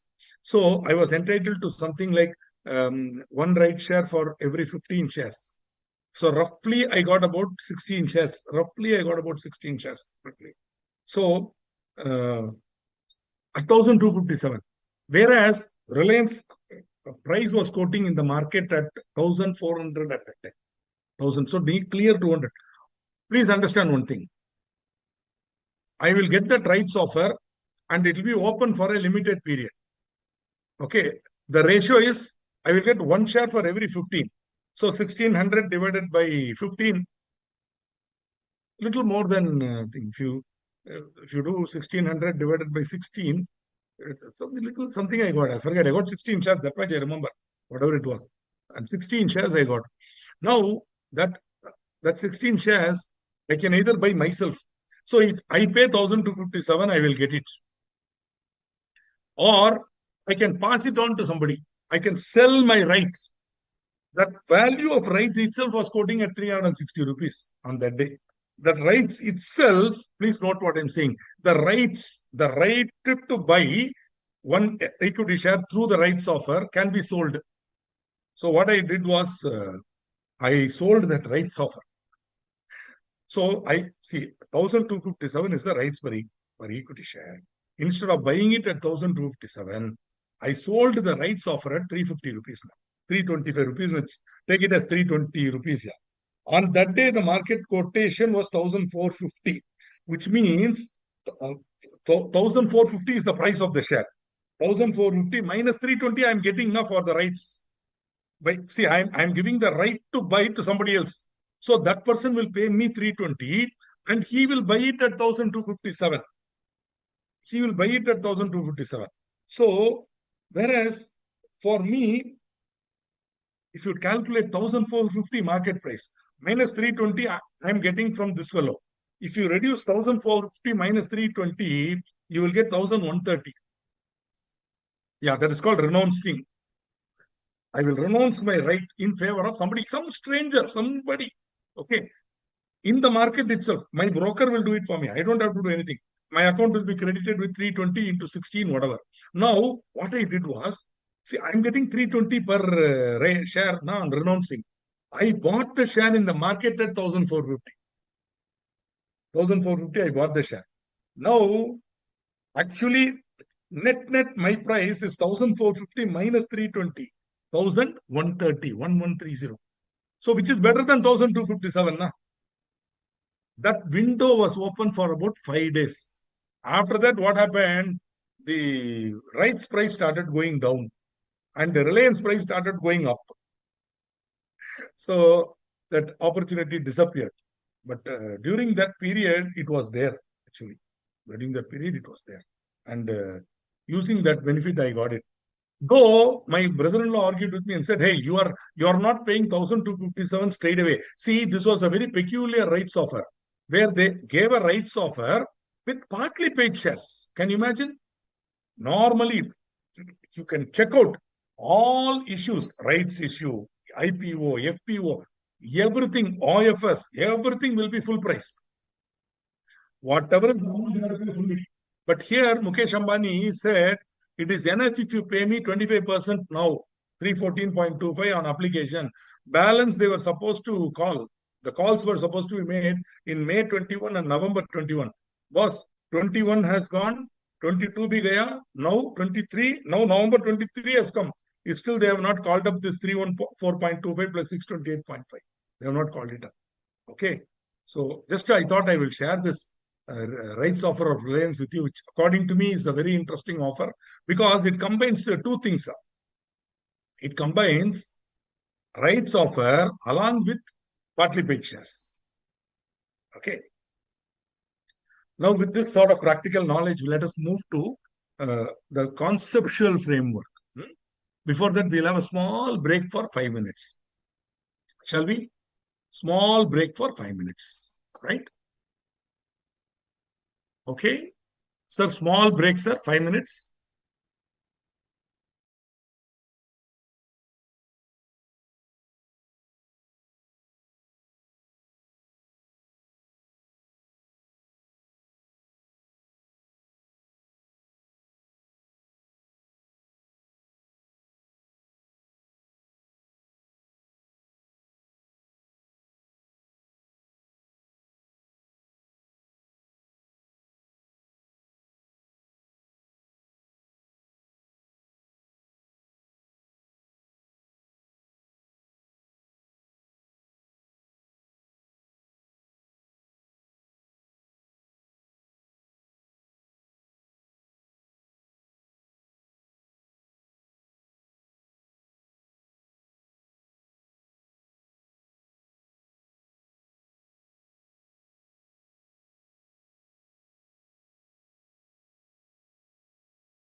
Welcome back from your well-deserved tea break, whatever you had just now. Just give me 1 minute to load your queries again and see if any new query has come up.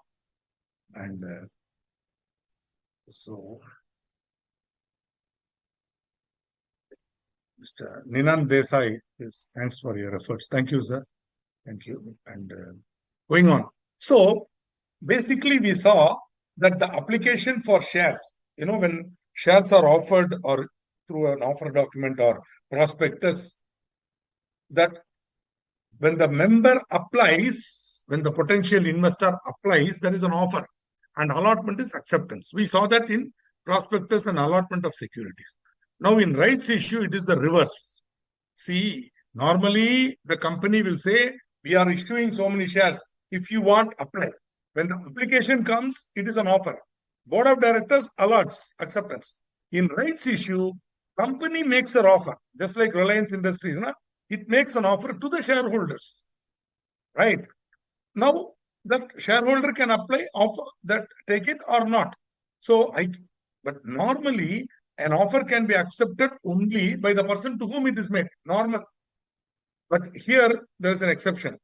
In rights offer, there is a right to assign or transfer the right to someone else. This right is called right of renunciation, right to renounce. As Mr. Ankur Patel says, renounce. To renounce means to give up. When I finally renounce all my assets, my wealth, there is ultimate renunciation. Okay, from all my things, I'll renounce and I will go into the forest and take up meditation. That is ultimate renunciation. But this is only a renunciation of the right, for which you will be paid money also. As I told you now, when we renounce our right, somebody will pay us money for the right. See, they are paying not for the share, but for the right to buy. And we are giving that right. We are renouncing that right. Okay. So this is the point. Now, so this is something. Now, the purpose is there. I don't want to waste your time on that. Basically, the idea of this preemptive right is the idea is to give the existing equity shareholders it ensures that the existing equity shareholders will retain their control over the company. Suppose I am a minority shareholder in the company, right? Let us say that there are totally 100 shares in the company. 10 are held by the minority, 90 by the majority, right? Suppose further another 100 shares are issued. This time, entire 100 shares are taken by the majority. Now, what will happen to me? Earlier, I had 10 by 100. Now, I am having 10 by 200. So, my percentage in the company is now reduced.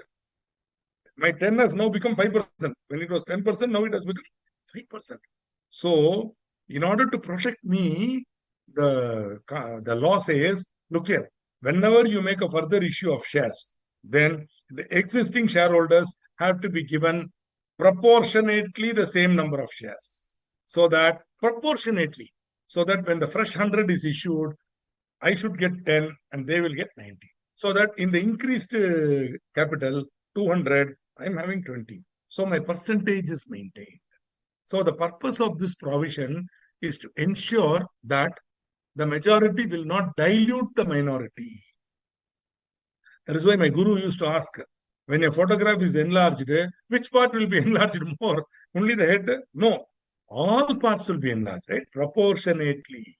Correct? Same way, when the company is issuing fresh shares, everybody should have proportionately the same holding in the larger capital. This is the legal concept behind preemptive right. That is why this is called a preemptive. Preemptive means superior to any other provision, anything. You cannot take away this right. It is a preemptive right. Means the right cannot be removed by even the shareholders cannot pass a resolution saying we don't want the preemptive right. No. But they can pass a resolution that we don't want you take it. But they cannot say this right itself we will renounce. No. That right is a preemptive right. Now, So now comes to section 62, where at any time a company proposes to increase its subscribed capital. Please note, subscribed capital, because only when the subscribed capital is it is applied for and allotted, paid, becomes paid up capital. At this stage, it's only subscribed capital. Where at any time a company proposes to increase its subscribed capital by the issue of further shares, such further shares shall be offered to the existing equity shareholders, as nearly as circumstances admit, in proportion to the paid up share capital on those shares. So that as nearly means when I'm dividing now, sometimes I may not get exact. See, today, luckily, with the dematerialization, you can allot one share. But there are some companies where the share price is 6,000 rupees. So when I divide, I may get a remainder of 500, 400, which will be less than one share. So how can I allot half a share? So that amount alone will be paid in cash, will be paid in money. The balance shares will be given. Same thing applies to bonus also. So sometimes when we divide, we may not get exact, something less than one share may be there. Then to that extent, that money will be given to you, credited into your bank account. Got it? So, but luckily today, no share certificate. In those days, with share certificates, one share certificate, minimum 10 shares. So less than 10 shares means it became an odd lot, and so on and so on. Now, no odd lots. You can allot one share. You can sell one share. You can buy and sell one share. Why not? See, the price of one share of MRF Limited, I think it's 80,000 rupees. One share. I'm not joking. I may be wrong, but it's definitely more than 50,000, 60,000. Last time I saw it was 80. One share. When it was 13,000, somebody told me to buy MRF shares. Yeah. 13,000. Okay. I didn't buy it. Okay, because I had my logic for not buying it. It's not a problem, but still. So, I'm again coming back to the point. The further issue of shares shall be first offered to the existing equity shareholders in proportion, as nearly as circumstances admit, to the paid up share capital on those shares. Such offer shall be made by a notice and shall remain open for a specified period, being not less than 15 days, or such lesser number of days as may be prescribed, and not exceeding 30 days. So the offer should remain open for minimum 50 or such lesser number of days as may be prescribed, and not exceeding 30 days. Now, look at the red words in the bottom. Okay, look at the red colored words in the bottom. CG has been empowered by the Companies Amendment Act 2020, which was notified on 28th September. Notified means it was printed as a circular in the official gazette, and it was made effective from 22/1/21 to prescribe a lesser period of acceptance. So CG has accordingly prescribed 7 days, effective from 1/4/21. Okay, so this is now this 15 days has now been such lesser number of days. They are allowed to prescribe. So this 15 days is now 7 days. Got it? This 15 days. Let me see if I can. Okay.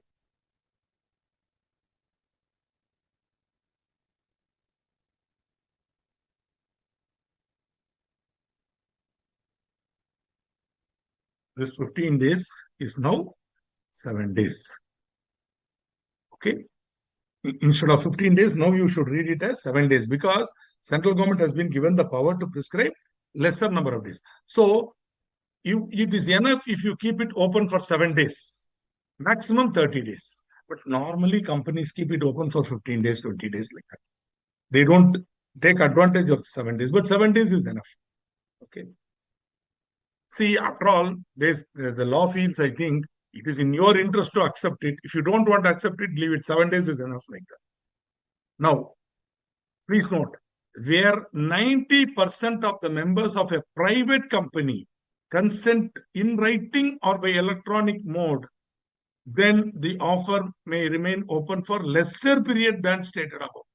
So, if you are a private company, If 90% of the members consent in writing, then you can keep it open for lesser period. Unless the articles provide otherwise. So articles can remove the right of renunciation. But if the articles do not provide otherwise, then the offer shall be deemed to include. Even though it is not mentioned, it is automatic. There is a right of renunciation. But in rights, maybe if I can again go back to the Reliance thing, I'll show you something else, which is very interesting.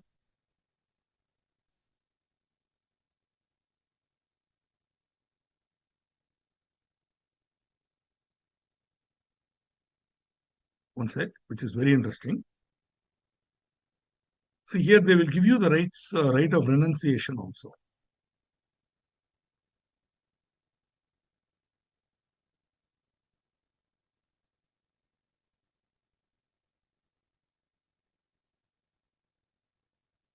See, the record date is 30th. Issue opening date, May 20.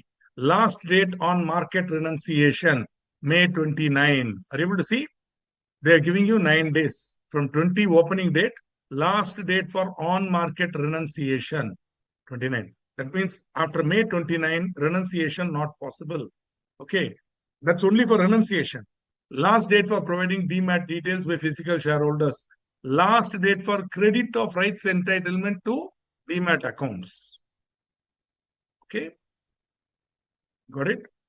And last date for completion of off-market renunciation. See, on-market renunciation means there will be a link. If you click that link, it will take you there. If you give your DP and all, automatically user ID password, automatically it will ask you, are you renouncing? Yes. Then straight away on market itself, you can sell the right. Online, you can sell. No, you want to go through the form, then you fill up the form and all, give it to your broker. That will off market. For that, they give time to June 3. So from May 20, they have time till June 3. Okay. Finally, the whole thing closes on June 3. Okay. So this is the. So here they are giving all the options also. Apply to full extent of rights, or apply to extent of part of rights without renouncing, or apply to extent of part of rights and renounce the other part. So many combinations. Or apply to full extent of rights entitlement and apply for additional shares. You can, if they want to give, they may give. Or renounce its right entitlements in full. You give it to somebody, which is what I did. I selected the last option, straight away take it. So they give so much instructions and all that. I'm keeping on showing this to show you how, because many of you like to have the practical flavor now. So I thought I will give you some indication. Okay. Now, one more exception for rights is to employees under an ESOP scheme. So whenever they make a further issue, such further shares shall be offered A to the existing shareholders, B to employees under an employee stock option scheme, subject to special resolution and compliance with Rule 16. Okay. To any persons for cash, for consideration or for consideration other than cash. Provided, see, if you want to give it to any person other than the existing shareholders or employees, then you have to get an authorization by special resolution. And since it's for consideration other than cash, then you have to get a valuation report by a registered valuer. In case it is, see, sweat equity also you might have seen. Valuation of intellectual properties, valuation of assets, it should be done by registered valuer. Okay. Now, yesterday we were seeing sweat equity. Now we are seeing ESOPs, employee stock option. Basically, ESOPs is the option given to the directors, officers, or employees, or of its holding company or subsidiary company, which gives them the benefit or right to purchase or to subscribe for the shares of the company in future at a predetermined price. So that is why it's called option. It has the nature of a derivative. See, the employees who have served for certain number of years will be entitled to buy a certain number of shares at a certain price at a future date. So what will happen is currently they will pay 1 rupee and buy the option. Now that option will be there for 3 years. During that 3-year period, now they can opt anytime. Okay. During the vesting period, they can opt at any time. And so exercise period, that's called exercise period. So if they work for 5 years, vesting period, they'll be entitled to say 100 shares, 200 shares. The 200 shares, they'll buy 200 rupees, they'll buy 200 options.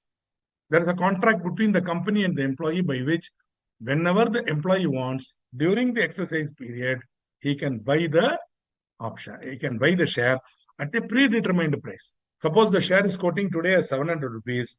The employee will be entitled to buy it at 600 rupees or 550 rupees. Depends. Okay.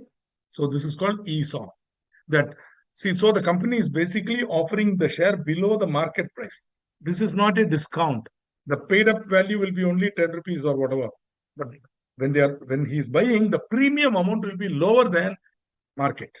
So there will be a slight benefit for the employee.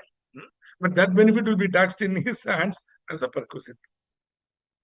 Basically, this is a HR initiative to build employee loyalty and reduce the chance of employees leaving the company. Idea is, if you give him, say, if you work for 5 years, you will get 100 sweat equity shares. Company is doing very well. He's seeing the price going up. You attract, carrot, and you show the carrot. You'll continue. If it is prescribed 7 days, no rights notice you showed us was for 5 days. No, sir. It was not for 5 days. It was much more than that. 20th, till June 3rd, they were having. From 20th May to June 3rd. More than that. More than 5 days. I don't want to open it again because of time. Check out. It's available on the net. You can just go on RIL rights issue. You just check out. May 20, it goes all the way up to June 3rd. More than 5 days. Okay. I specifically showed you the dates. That's why. So you won't get it. So Rito Banerjee, it is more than 7 days. It's more than even 15 days. Okay. I think it's less than 15 days, but more than 7 days. More than 7 days. Okay.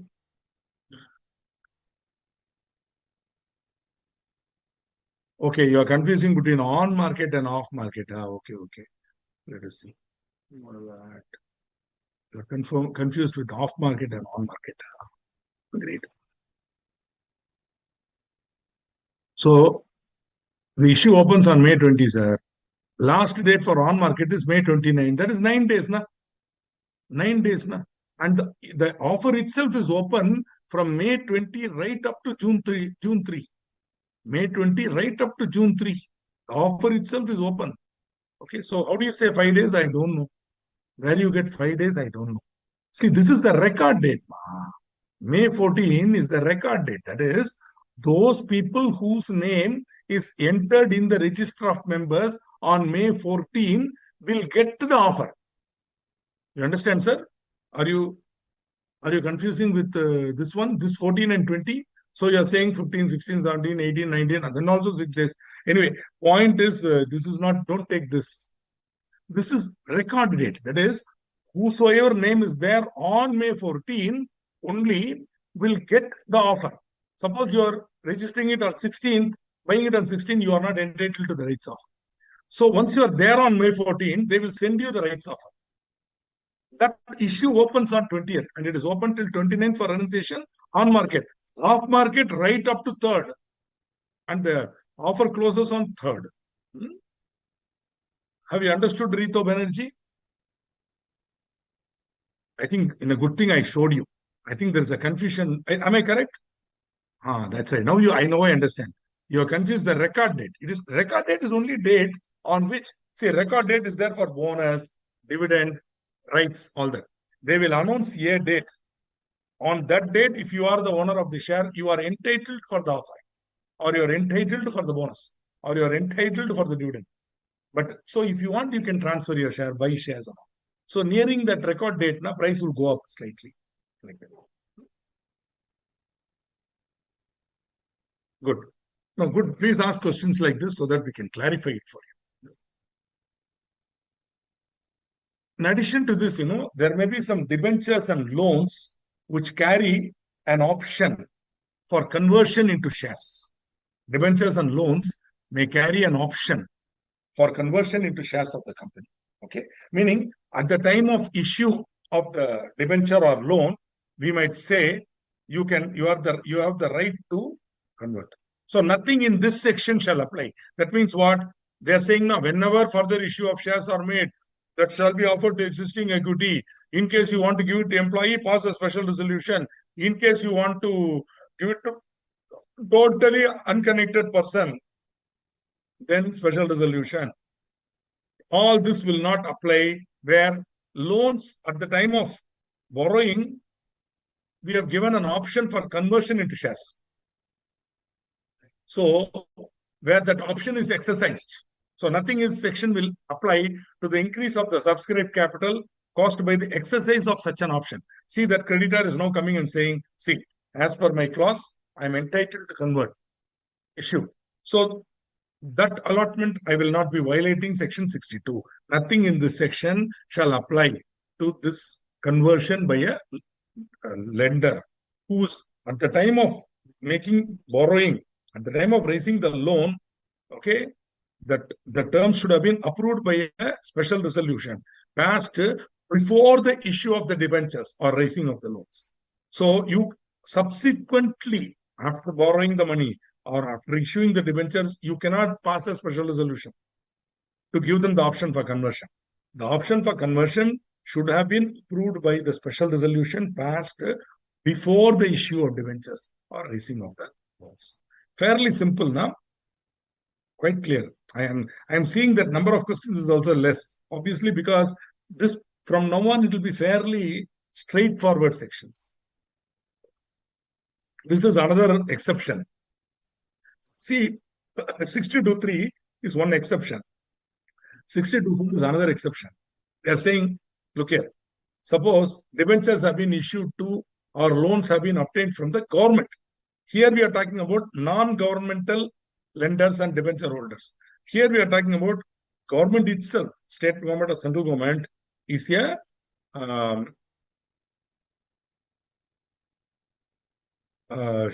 is a lender. Now that government feels, hey, in the public interest, we want to convert this debenture or loan into shares. This is a decision of the government. It will be, that note will be put up to the undersecretary, then the undersecretary will approve it, and then it will go to the minister, or it may go to a high-powered committee. The committee will approve it, then it will come back. It may even be discussed in parliament, and finally, the conversion will happen, and the government will pass a GO. So government will pass what is known as GO, government order. Okay, and that order will be served on the company. You cannot disobey government order. You have to obey it. Okay, whether the original terms of issue had a conversion or not. So where shares are issued, when government compulsorily converts now, there is no need for bothering. You are not violating section 62. Now, when government is giving a direction for conversion now, I may accept it, I may not accept it. Now, in case I accept it, no problem, no appeal. The authorized capital will increase and you will allot the shares, and that's the end of it. 62, exception to 62. But in case you are not accepting, then you can appeal to tribunal within 60 days. You can say government is acting unreasonably. In case that appeal is allowed, then government will go. But of course, government will again appeal to National Company Law Tribunal. Finally, the matter will go right up to Supreme Court. See, NCLT है, ऊपर NCLAT है, National Company Law Appellate Tribunal. Then against the Appellate Tribunal, you go to Supreme Court. Okay, so all that will happen. The government will not. You cannot irritate a government servant. It's like lion is sleeping in the den. You go tickle it and it will come out running with roaring. It will come out. Government servants they will get angry if you even tell anything against them. That's it. See, they are government. Yeah. How you can tell anything like that? They will say. So only way is judicial review. Then, thankfully, in a democratic country like ours, all government servants are bound to judicial review. Judicial review means some court, some tribunal will review their action and give some justice to ordinary citizens like us. Okay. Now, in determining the terms and conditions of conversion under the government shall have due regard to the financial position of the company, the terms of issue of debentures or loans, etc.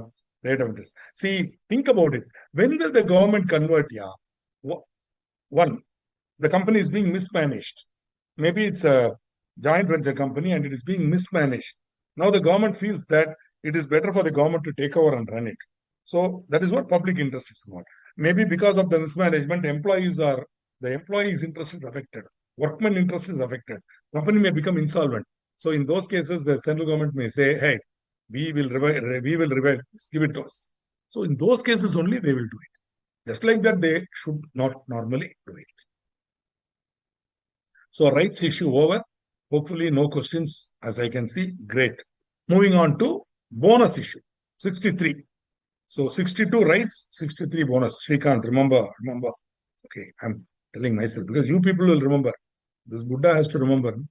So now, so bonus shares 63. Now, so issue of bonus shares is very, very simple. Okay, for your information, in the 1956 law, there was no special section for bonus. There was no special section for bonus shares. By implication only, you knew that bonus shares can be given. One of the purposes for which premium can be used is issue of bonus shares. So that was one section which authorized the issue of bonus shares. Again, in dividend, when you come to dividend, they will say, normally a company cannot give, all dividends should be paid in cash. Cash means by money. You cannot say, hey, this time we are, for example, we are a chocolate company or the sweets manufacturer or the Haldirams. So this year we are declaring dividend. All those who are wanting dividend come to our shop and take sweets and namkeen and go. Like that they cannot say.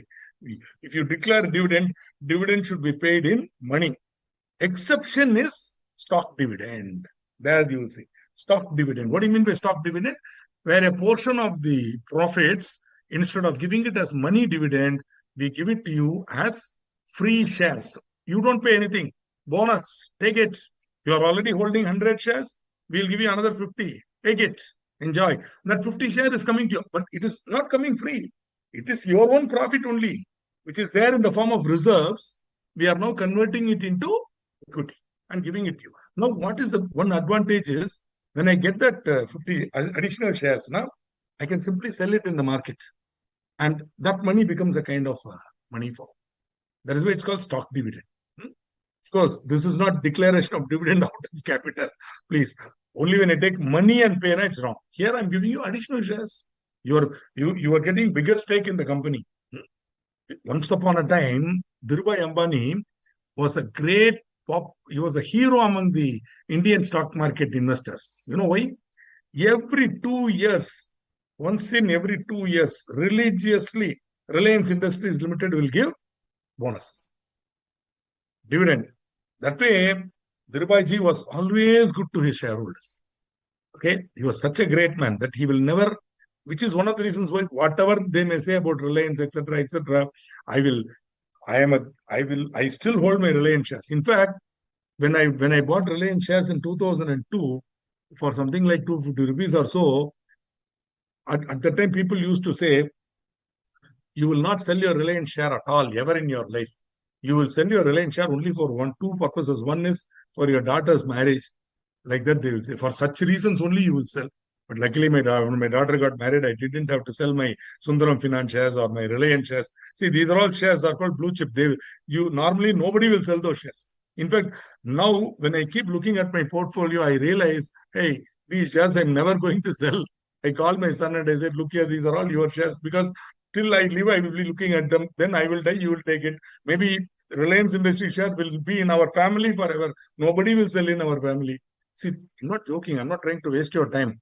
Think about the type of great opportunity. Now, see, you and I, when we become chartered accountants, we are going to be able to assist these great entrepreneurs. Can you think about it?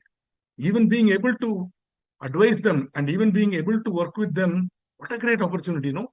Ratan Tata, Dhirubhai Ambani, these are all people who took, just like that, forget Ratan Tata, go back to Nuzarwanji, go back to Jamshedji. They, from nothing, they built an empire. This is the greatness of entrepreneurship. Made possible by companies, made possible by limited liability companies. Okay, so you could scale up and you could expand and you could grow, right? So this is my view. I mean, just maybe this is sir, where is it in the book, board of studies materials? No, sometimes the faculty brings a little bit. 35 years, I have seen so many companies be formed, money being made, by shareholders, by promoters, and it's a fun, and it's one of the greatest subjects which you can. And you as a chartered accountant will be in the middle of it all, running the whole thing. Okay. So coming to the now we'll come to that. Just give me 1 minute, Manish. The next slide, your question will be answered. So this is merely a book entry. There is no money coming in or going out there, right? So bonus issue is made in proportion. You already know that 2:1. Okay. So now, as I told you now, according to section 12235, which you will be seeing when you come to dividend, declaration of dividend should be paid in cash. The one exception is the issue of bonus shares. Now, after the bonus issue, the number of shares in circulation will go up. So, supply going up, the share price may fall. I use the word may fall because many times after Dirbaji issued bonus shares, Reliance price may take a small hit on that day or 2 days. After that, again, it will start going up. Why? Because there's a huge appetite for Reliance shares. See, there's a huge appetite for Reliance shares. So that people in the market, they'll buy it. Okay? Yeah. It's a good point. Why only Vijay Mallya, Nirav Modi? For every Ratan Tata, there are 10 Ramalinga Rajus. For every Dhirubhai, there is 10 Vijay Mallya and all that. But about Vijay Mallya, I would humbly suggest it's a gray area. It's a gray area. It needs, offhand you should not tell. You should read more about that and then we tell. But agree with you. Irresponsible entrepreneurship. But Vijay Mallya's father is there, Vittal Mallya. How about him? He's a great man. Am I correct? He built brand. He built everything from. So I am appreciating and paying homage to all those great entrepreneurs who did good business, who honorably did business, who made good profits, paid their employees well, paid their creditors on time, paid dividend to the shareholders, gave them bonus, grew. So they became rich. They made everybody rich. Such people we should appreciate. We can't be cynical and only look at Nirav Modi, Vijay Mallya, Ramalinga Raju like that.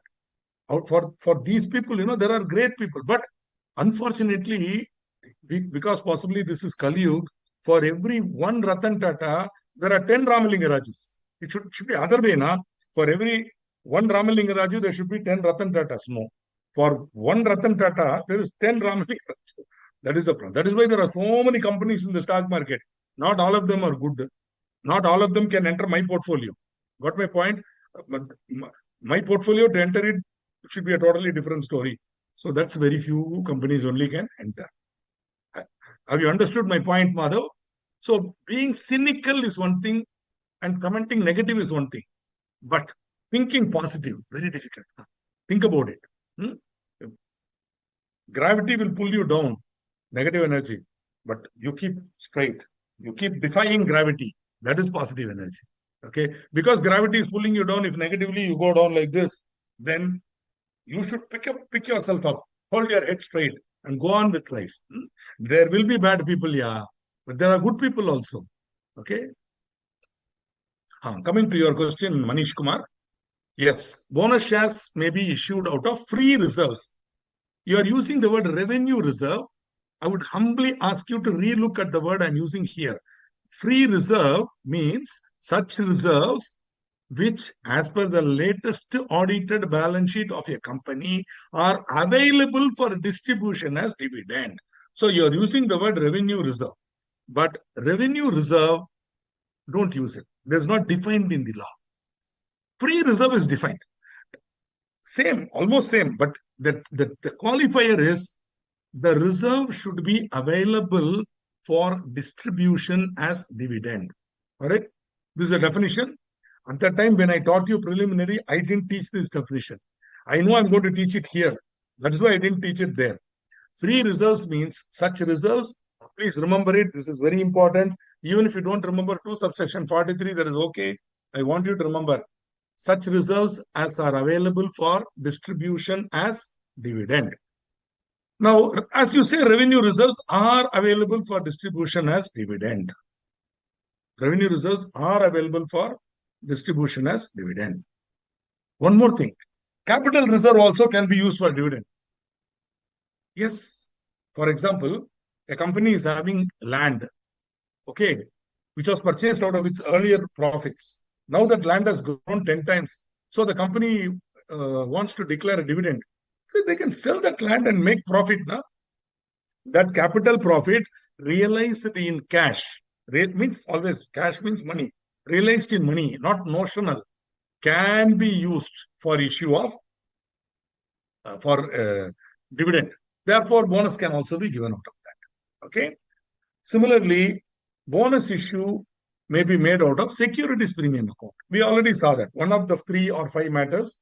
One of that is this. Also, we already saw all this. CRR, Capital Redemption Reserve. See, Capital Redemption Reserve is created whenever you redeem whenever you redeem preference shares. Now that same Capital Redemption Reserve, you will find it again in buyback also. When you buy back equity shares, nominal value of the share has to be transferred to, when you are buying back out of profits, the nominal value will have to go to CRR. However, it is created, Capital Redemption Reserve cannot be used for declaring dividend, but it can be used for bonus issue. Okay. So free reserves, securities premium account, capital. But you cannot issue bonus shares out of revaluation reserve. Sir, I don't want to waste your time, but you just go to your accounting knowledge and check. When you revalue an asset, is it a real profit? See, asset ka value in the balance sheet is 100 rupees. Market value is 300 rupees. Now you are revaluing it to 300. So 100 rupees will become 300. But the 200 extra is not real. It is notional. So to that extent, you will create a revaluation reserve. Am I correct? It is not realized in money. How can you declare a dividend out of it? So it is not a free reserve. It is not a free reserve. It is not available for distribution as dividend. Therefore, you cannot issue, specifically they say you cannot issue bonus out of revaluation reserve, right? So, in fact, later on when you come to net worth, they will very specifically exclude revaluation reserve for the purpose of calculating net worth. Revaluation reserve is a notional profit. It is just shown for the sake of information. We increase the asset value. We on the balance sheet asset side, correspondingly we put a revaluation reserve. Whenever this is the accounting part of it. Whenever I charge depreciation on that asset now, on the 100 rupees, I will charge it 10 rupees, 10%. Let us say that 100 rupees ka 10% will go to the P&L as a charge. The 200 rupees ka 10% that will go to reduce the revaluation reserve. So that over the remaining useful life of the asset, this entire 300 will be written off. 100 on the 100 it will go to P&L, 200 it will reduce the revaluation. So over the useful life of the asset, that revaluation reserve should be totally removed from the balance sheet. So the revaluation reserve will not appear in the balance sheet. So bonus issue cannot be made. Okay, this is something is a big issue. I'll tell you one more catch here. All this is today, we are talking in 2023 AD. I was alive and kicking, very much a practicing chartered accountant in 1997 AD. 1997, SEBI had not given any condition. Also, Companies Act was silent. There was no section like this. Only our institute had a guidance note. With that institute guidance note, it used to be said revaluation reserve cannot be used for declaring dividend or bonus. So many chartered accountants in service now who are employed by the company, they will shamelessly say, Mr. Srikanth, there is only a guidance note. It is not a company law. It is not binding on my company. So I will use revaluation reserve for allotting shares to my promoters like that. Luckily, SEBI had at that time, no condition. So what used to happen? They used to do it. Maximum what I can do, I can only qualify. They'll say, go on, qualify, I don't care. Like that. Means revaluation reserve was once upon a time used for allotting shares to promoters. Thereafter, the SEBI LODR guidelines, they came, the ICDR, raising of capital, that guidelines came. Then there they very clearly said, promoters' contribution cannot be created out of revaluation reserve. Very clearly. That came in 97. So 97 September. Many companies before that date Many companies, they said, I had a discussion with the CFO. I said, don't do this. Yeah, it's not correct. They kept laughing at me. So I qualified. They said, qualify, Mr. Srikanth, no problem, qualify. And because their job was to go for the public issue and finish it now. So they said, you save yourself, qualify like that. Okay. So I'm only sharing these historical thoughts with you because you should know the law today and what it was. Thereafter, SEBI put up on this and no, you can't. They said, no, you cannot. No, Companies Act also has told no. You cannot issue bonus out of revaluation reserve. Not a comparison, sir. Madhav, don't confuse yourself. This is a totally different, alag topic. You are giving simply for giving clear examples. Don't give practical example. Don't give unconnected examples. Notional, maybe you have explained, but this is different. That is different. Alag. Yeah, maybe you are right. That is when you are staying there. But see, when you use your property for own office instead of giving to tenant, agreed. If it's a proprietary business, what you're saying is correct. You cannot rent out your own property to yourself. So the rent you are talking about is only a thing. But see, if you are having a partnership business and if you are renting out your own property to the business, now you are entitled to rent. Yeah, it is not notional. I can pay the rent and I can claim it as an expense and you can show it as an income. It's not notional. So I think your knowledge of practical business is less. So don't give examples without understanding. See, for your information, this building in T Nagar where I'm sitting belongs to me. I have rented it out to my firm. They pay me rent. There's no notionality here. I get my money because I'm entitled to rent. I'm a landlord, they are the tenant. I'm a partner of the firm and also a landlord of the firm. I can be. Okay, I can be a lender also to the firm and trade the interest. So that is not notional. And this building has a rent, and that rent I am entitled to collect. Where is the notionality here? Maybe if you are doing that's what. So don't confuse yourself, Madhav. Okay. Or at least you understand now what I'm saying. Chalo. Now, issue of bonus shares, preconditions. There should be an authorization in articles. An ordinary resolution is to be passed in general meeting based on recommendation by board. No default in repayment of principal and interest on fixed deposits and debt securities. No default in payment of statutory dues of employees. Okay, like PF, ESI, gratuity and all. And partly paid up shares to be made fully paid up. So you cannot issue bonus shares on partly paid shares. And finally, once announced, a bonus issue cannot be withdrawn. Again, you cannot issue bonus shares in lieu of dividend. If you declare a dividend, that should be paid in cash. In addition to that, you can give. But you cannot say this is the dividend. No. Okay. Or you cannot say this year we are giving you 20% dividend. But that 20% dividend will give us shares in lieu of cash. No. Okay. 64 says where a company finished bonus, bonus 63 over, no 64, where a company alters its share capital under section 61 or the government gives a direction under 62.4. Do you remember? 62.4, where the government gives a direction. Whatever. Whenever the capital of a company is altered or a company redeems any redeemable preference shares, then the company should file a notice in form SH7 with the registrar within a period of 30 days of such alteration. Okay, etc. So the registrar should be informed. Idea is this information will become a public document so that everybody will come to know about it. So in case there is any default in 64, penalty, company fine 500 rupees for each day. For officer, 500 rupees for each day, up to 1 lakh. For company, 5 lakhs. Now we have come to a nice stop here. I don't want to continue. I've come to 96. My ideal point of stoppage was 100, but let me stop here. Because reduction of capital needs again some conceptual inputs, which I need to give you. So in case you have any doubts, you can ask me now. Otherwise, we can stop here today. Next class is on 9th. Next class is on 9th. 9th, what I may do, I may extend by another 15 minutes. Means we start at 6 and go on till 8:45 with your permission.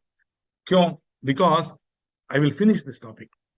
Okay. Ideally, I will also try to upload the notes. I'll try to upload not the notes, sorry, the assignment. We will try to work out the assignment also if possible.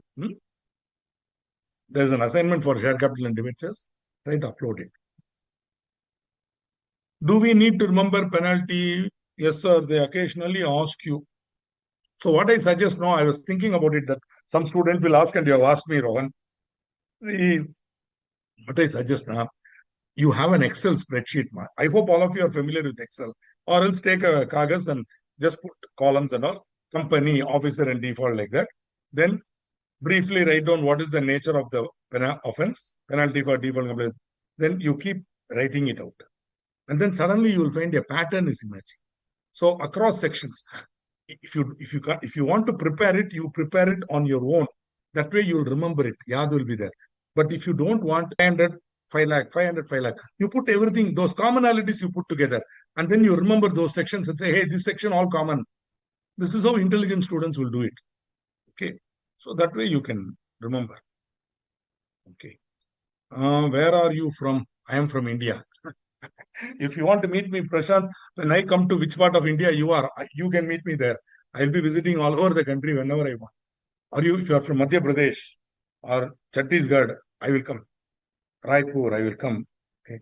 I want to go to Khajuraho, I come there. At that time, I will give you notice. Otherwise, normally this body resides in Chennai. Sometimes this body goes to Coimbatore. Okay. But the mind and the intellect can go anywhere they want, free. Am I correct? Okay. Matascha Parvati Devi, Pitha Devo Maheshwara, Bandava Shivabhaktascha, Swadesho Bhuvanathrayam. Okay. On that note, let me, my native place is the 3 worlds, not just one. Bhuvanathrayam.